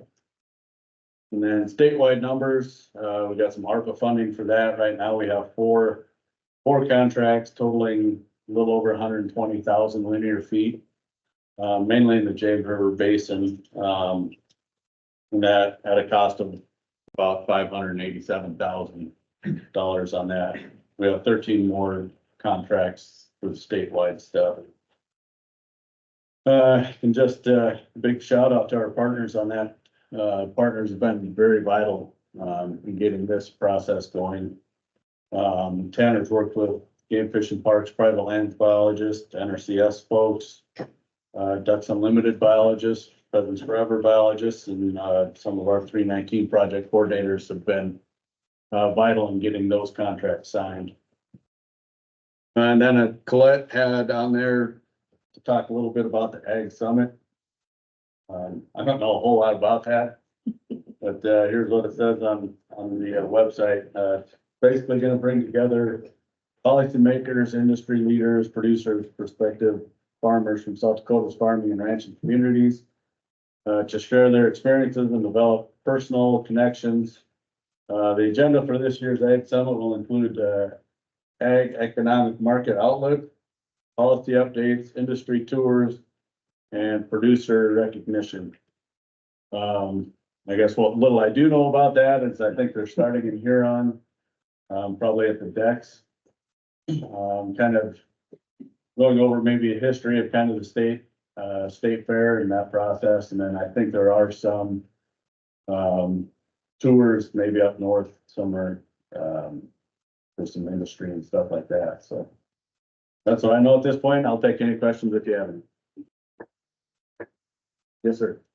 The riparian, is that in addition to their CRP payment? So we do have a policy that basically we can stack on or incentivize on top of CRP, CREP. We have some 319 projects as SRAM. We will incentivize and stack on top of those. Does it have to be in addition? It does not. No, it's just an additional incentive. Basically what our RBI does is basically pay you a little bit more for 50 feet to 120 feet of your riparian buffer. 150% rental rate. 150. Yeah. Yep. Or 250% if you're just looking at straight RBI, but yeah, it's 120% on top of CRP rate.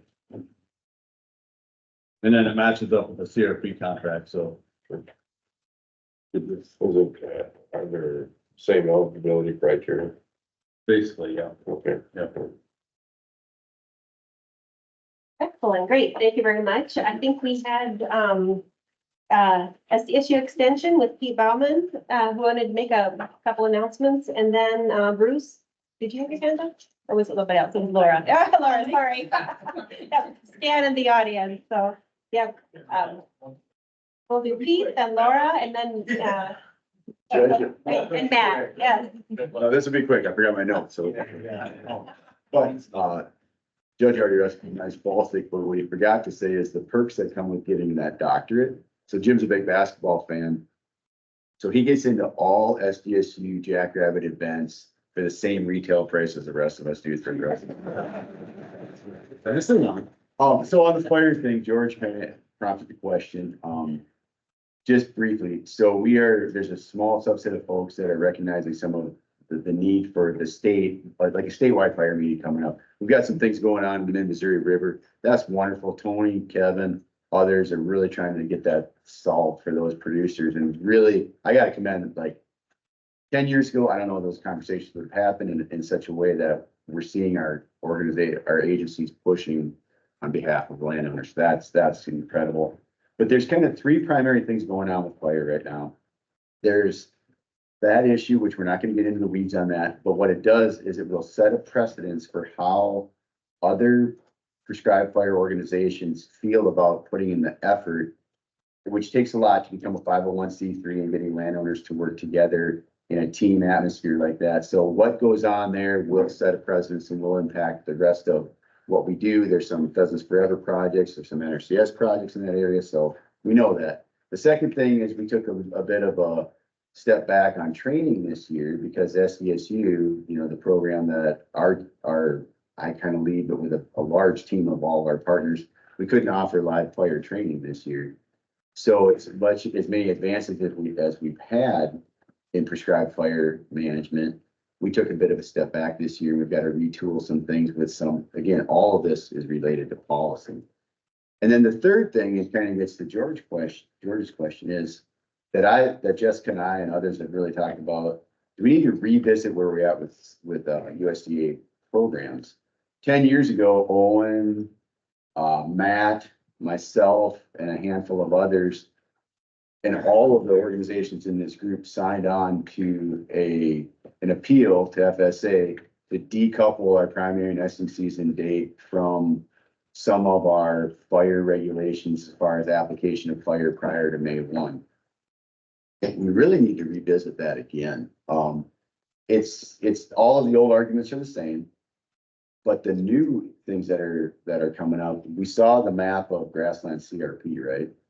And I'm trying to be really forward thinking on this. And what I'm seeing is we've got two things. Service providers for fire we've seen a history of it's kind of fits and starts. He's trying to get started. It's a lot of investment. And then basically on May 1st, your market dries up because CRP burning and others get shut down more or less by the primary nesting season date. And a service provider there's too much overhead to miss a third of the fire season. So there's that perspective. There's the economics of it. There's the ecological goals, which early burning doesn't meet all of our ecological goals as per what we have in our USDA contracts as far as why we're even implementing that tool. So that's something we've got to address. And then safety is a big thing. Most producers should not be out there burning in March and April. They're not equipped to do so. May changes everything. Now, the reason I'm bringing all that up is that with grassland CRP, this is the irony that I see coming down the pipe. We've got burning going on. I'm pointing at Kevin because he's very aware of this. In the Mid-Missouri region, that would be an example where we've got to burn early to achieve large-scale objectives like killing trees, right? That's what those producers are focused on. We're also encouraging all those folks to sign up for USDA and other programs that are complementary. So now you sign up for grassland CRP, you're managing slightly different. We actually are creating opportunity for young trees to get established in those areas because of the different management. And then we're not able to burn them at the time that's actually manageable in May. So we've got some idiosyncrasies that are going to be coming down the pipe that are going to pit programs maybe against each other just a little bit. And so before we ever get there, we've got such a great community. Our culture here is so wonderful that we're actually saying that we need to have a statewide fire meeting, get ahead of these things, get ahead of these issues, hear from everyone that's either supporting or implementing burning, and really come together with a theme of like, how are we going to adjust policies going forward to ensure that we've got a fire community that can still build and be safe and effective and meet all of our objectives. And, there's millions of dollars on the table all the way around on this. So That's all I wanted to kind of just set the stage for a little bit. I think we are talking probably a more detailed report at some point here at State Tech on these points. You may not agree with the things I just pointed out, but trust me, they're real and they do need some discussion. But then an opportunistic meeting where all of the players are invited for a one-day meeting. Morning session is kind of like getting to know each other again in the fire world.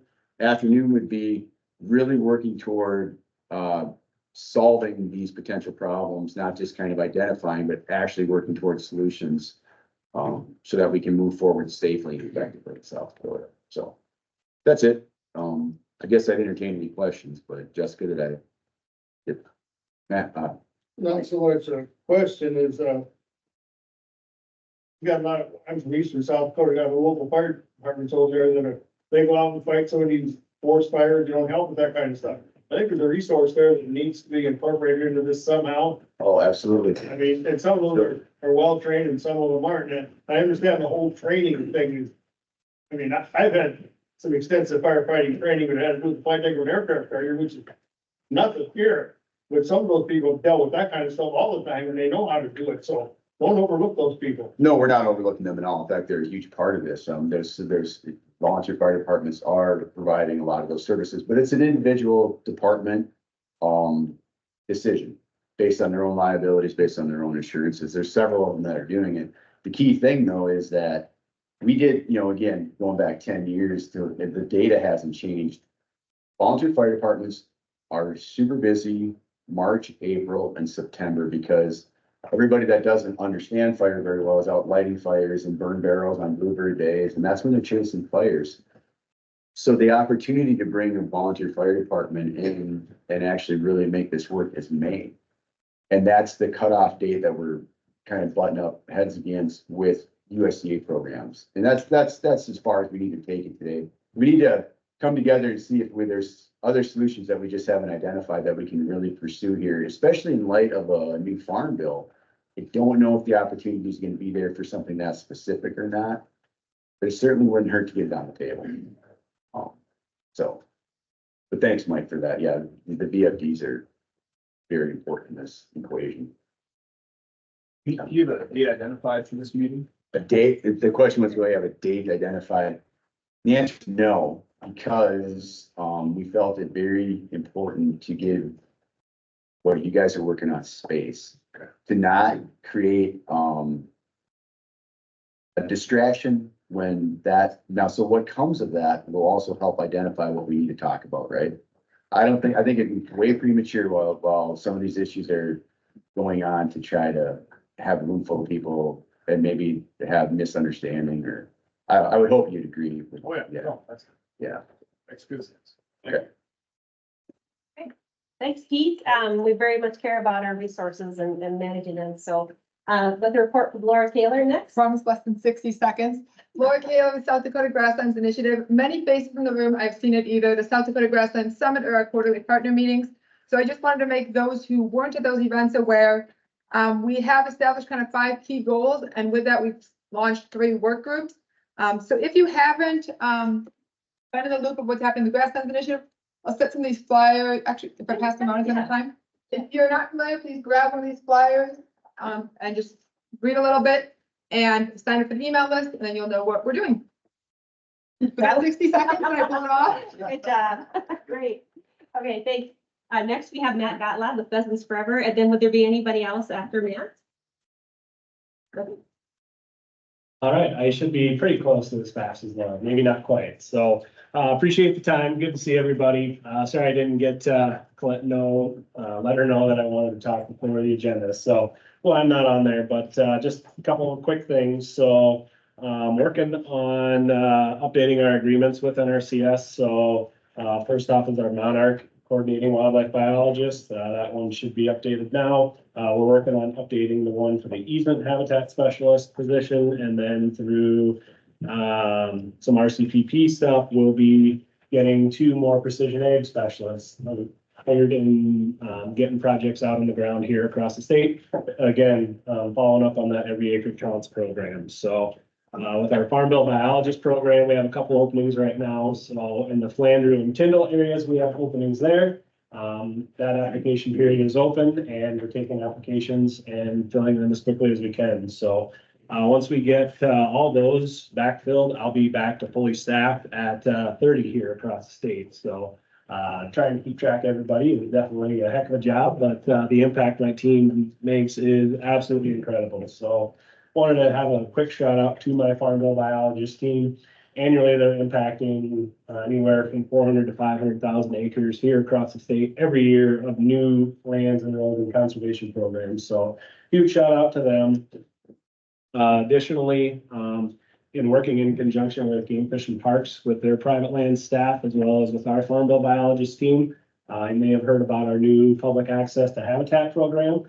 So in less than 9 months, we've opened an additional nearly 12,000 acres, really going and surpassing our annual goal of 10,000 acres. So there's actually probably 2 to 3 times as many acres kind of in the hopper right now, just waiting to hear back from landowners. So great success there. And a couple last quick things. So we are going to be submitting a classic proposal for the RCPP, trying to get some prescribed fire here across the state as well. So even more coming down the pike on fire there. And then also waiting to hear back on some nitwith awards with RFPs. So hopefully we'll have some good news there and have even more staff dedicated to prescribed fire here in the state too. So thought I'd take any quick questions. I think I'm between here and the end of the meeting, so. Okay. Thanks, Bruce. I'll let you pass the mic to Bruce, please. Good morning, everybody, or good afternoon, I guess I could say. Just real quick, wanted to update on a couple of our RCPP projects. First one is scaling soil health in the Prairie Pothole region. We started that one back in 2021, I believe. It was a 3-state proposal, 8.7 million for soil health practices across the South Dakota, North Dakota, and Montana. Been going well. We did have some challenges delivering in Montana. The good news is that we were able to bring some of those resources back into South Dakota, and the team has been working on more soil health agreements with producers in South Dakota. Had about 5 more landowner agreements put together this spring, incorporating cover crops and reduced tillage and livestock integration in the 5-year management plan. So pretty cool stuff coming out there.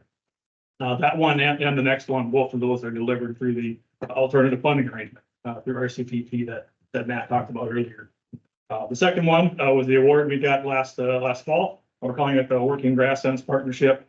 I've been working with Matt Morlock on, we have to develop 2 supplemental agreements with that award. We have one finished up and the next one on deck. So we're having kind of a soft rollout right now. I do have some flyers with some information if anybody wants to stop and pick one up. Really focusing on grass restoration practices for working land systems, for grazing systems, hay-based forage systems, and those sorts of things. 10-year commitment to keep grasslands in the landscape, and focusing on land management and land rental options that Matt talked about too. So that it is open for business. Once we get our second agreement put together, we'll have a little more outreach. So a lot more information for folks to understand how that program works. Lastly, we do have a new agreement with the NRCS, a partnership position, easement coordinator, helping to facilitate the ASAP ALE program in South Dakota. That position is open right now, so we're looking for candidates. If you have any folks that you think might fit the bill there, certainly let me know or pass them along. So. Awesome. All right. Well, thanks, everybody. Okay, with this, I'm going to see if there are any more organizational updates for the good of the group. Otherwise, I'm going to pass the mic to Tony. Or questions that anybody needs to address? So we've had a lot of presentations today. We've had a lot of information that's been exchanged. But just like Colette asked, are there any questions at this point? Is there anything that we need to maybe bring up or discuss before we turn this group loose? I have a quick question. I hear a couple firms use frequently. I'm curious if they're the same or something different. I hear socially disadvantaged producers and I hear historically underserved producers. Are those the same things or something different?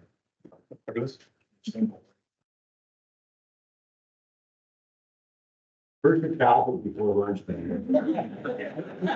Wait till next. No, I think we can cover it, super, very quickly. So, historically underserved, is a bigger umbrella to covering two target groups, for the agency. Some of the chief's priorities are serving historically underserved groups, and those are particular groups that we, don't have a large history of servicing. That would be Hispanics, Alaska Natives, American Indians, the Black communities. Gender for NRCS is not viewed as a socially disadvantaged identifier like some other agencies. The other part of our historically underserved group is beginning farmer rangers. So those that have farmed for less than 10 years. So that answer your question? So, yeah. So historically underserved is the bigger umbrella, Okay. and within that umbrella, there's socially disadvantaged, limited resource, Unlimited resource, yeah. and beginning farmer. So what I've heard Owen say is that gender is a socially disadvantaged criteria, but it's not a historically underserved. Is that right? It can be used interchange a little bit up. The women are identified as being the poison of the grassland. And if you go to another conservation program, they're not identified as that group. So it's kind of some inconsistencies on each one. And that is an inconsistency that has been discovered between NRCS and Farm Service Agency, is that in some of FSA's programs, you can consider women as a socially disadvantaged class, and NRCS does not.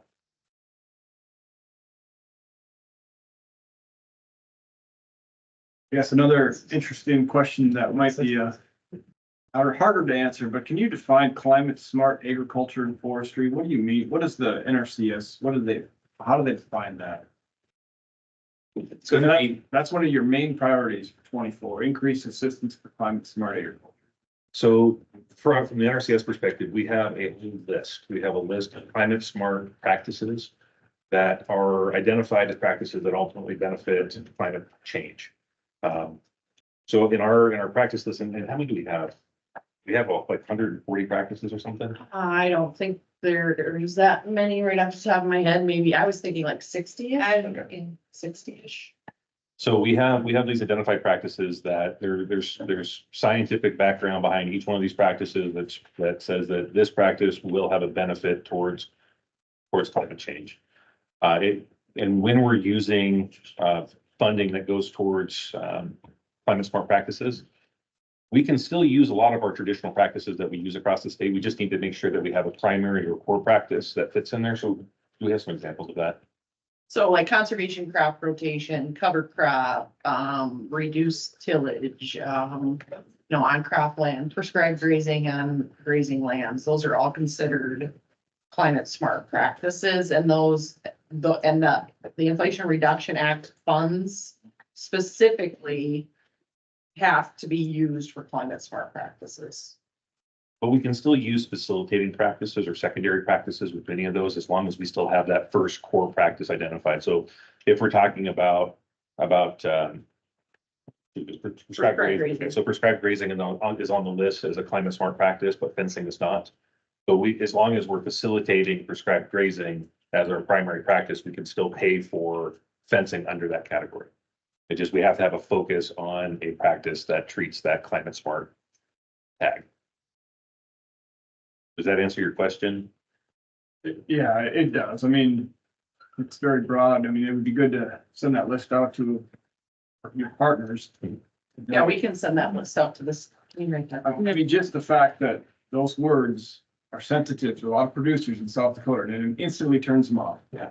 So you know this, and just, you have it right in your priority list though, and I just want you to be cognizant of that. Well, in the priority list is, that is the chief's priorities. So that's what that list is. Most of the practices that we're doing on that climate smart list are practices that we've already done in South Dakota, and we've been doing before this particular topic came up as climate smart practices. We've already been doing most of those here. We've already been doing practices that are considered climate smart practices.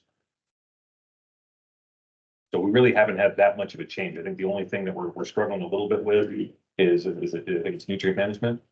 Or pest management. So pest management is the only thing that we're having a little harder time under the IRA tag. But everything else, we're pretty much able to do what we've been doing in the past. One of the things that's really cool about the climate smart practices too is that Tony mentioned science-based. Well, that's part of the universities and our other scientific partners have taken time to actually to document, to make, to quantify the benefit back to the environment of the transitioning from tillage to no-till, of putting, making the soil healthier, making the environment, those practices healthier. So that quantification is what that is really about.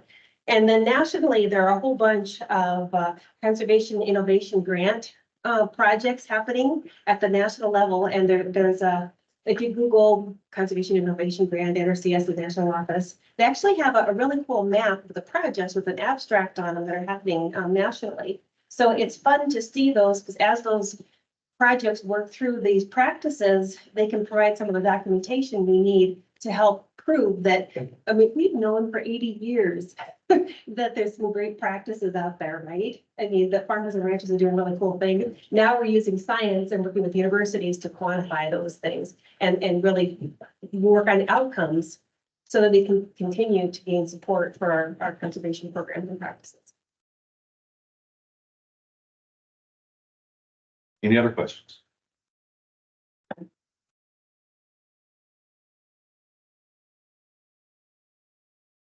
Okay. Well, I'll go ahead and close this out for today. So first off, just thank you. I appreciate that you all made the trip here. I know for some of you it was longer than others, but I do appreciate that everybody made the time to come here and to share some ideas and to at least have the conversation. We're going to try to do more of these in person so that we can all get together and have conversations. And I'm really hoping that as we continue to meet, that we're going to have more back and forth conversation about what can we continue to work on. We have opportunities. We have a lot of opportunities across the state to continue working and trying to improve resources across the state. Again, getting back to that idea of sustainability, making sure that we have agriculture here in another 100, 200 years. We're doing good things across the state. The partnership across the state is really strong, and we're continuing to find ways to make it even stronger. So thank you all for making the time to be here. I really do appreciate it. And I know we kept you here a little longer than I think we originally intended to. It's almost 1 o'clock. So thank you, and I'll let you all go. But thank you very much.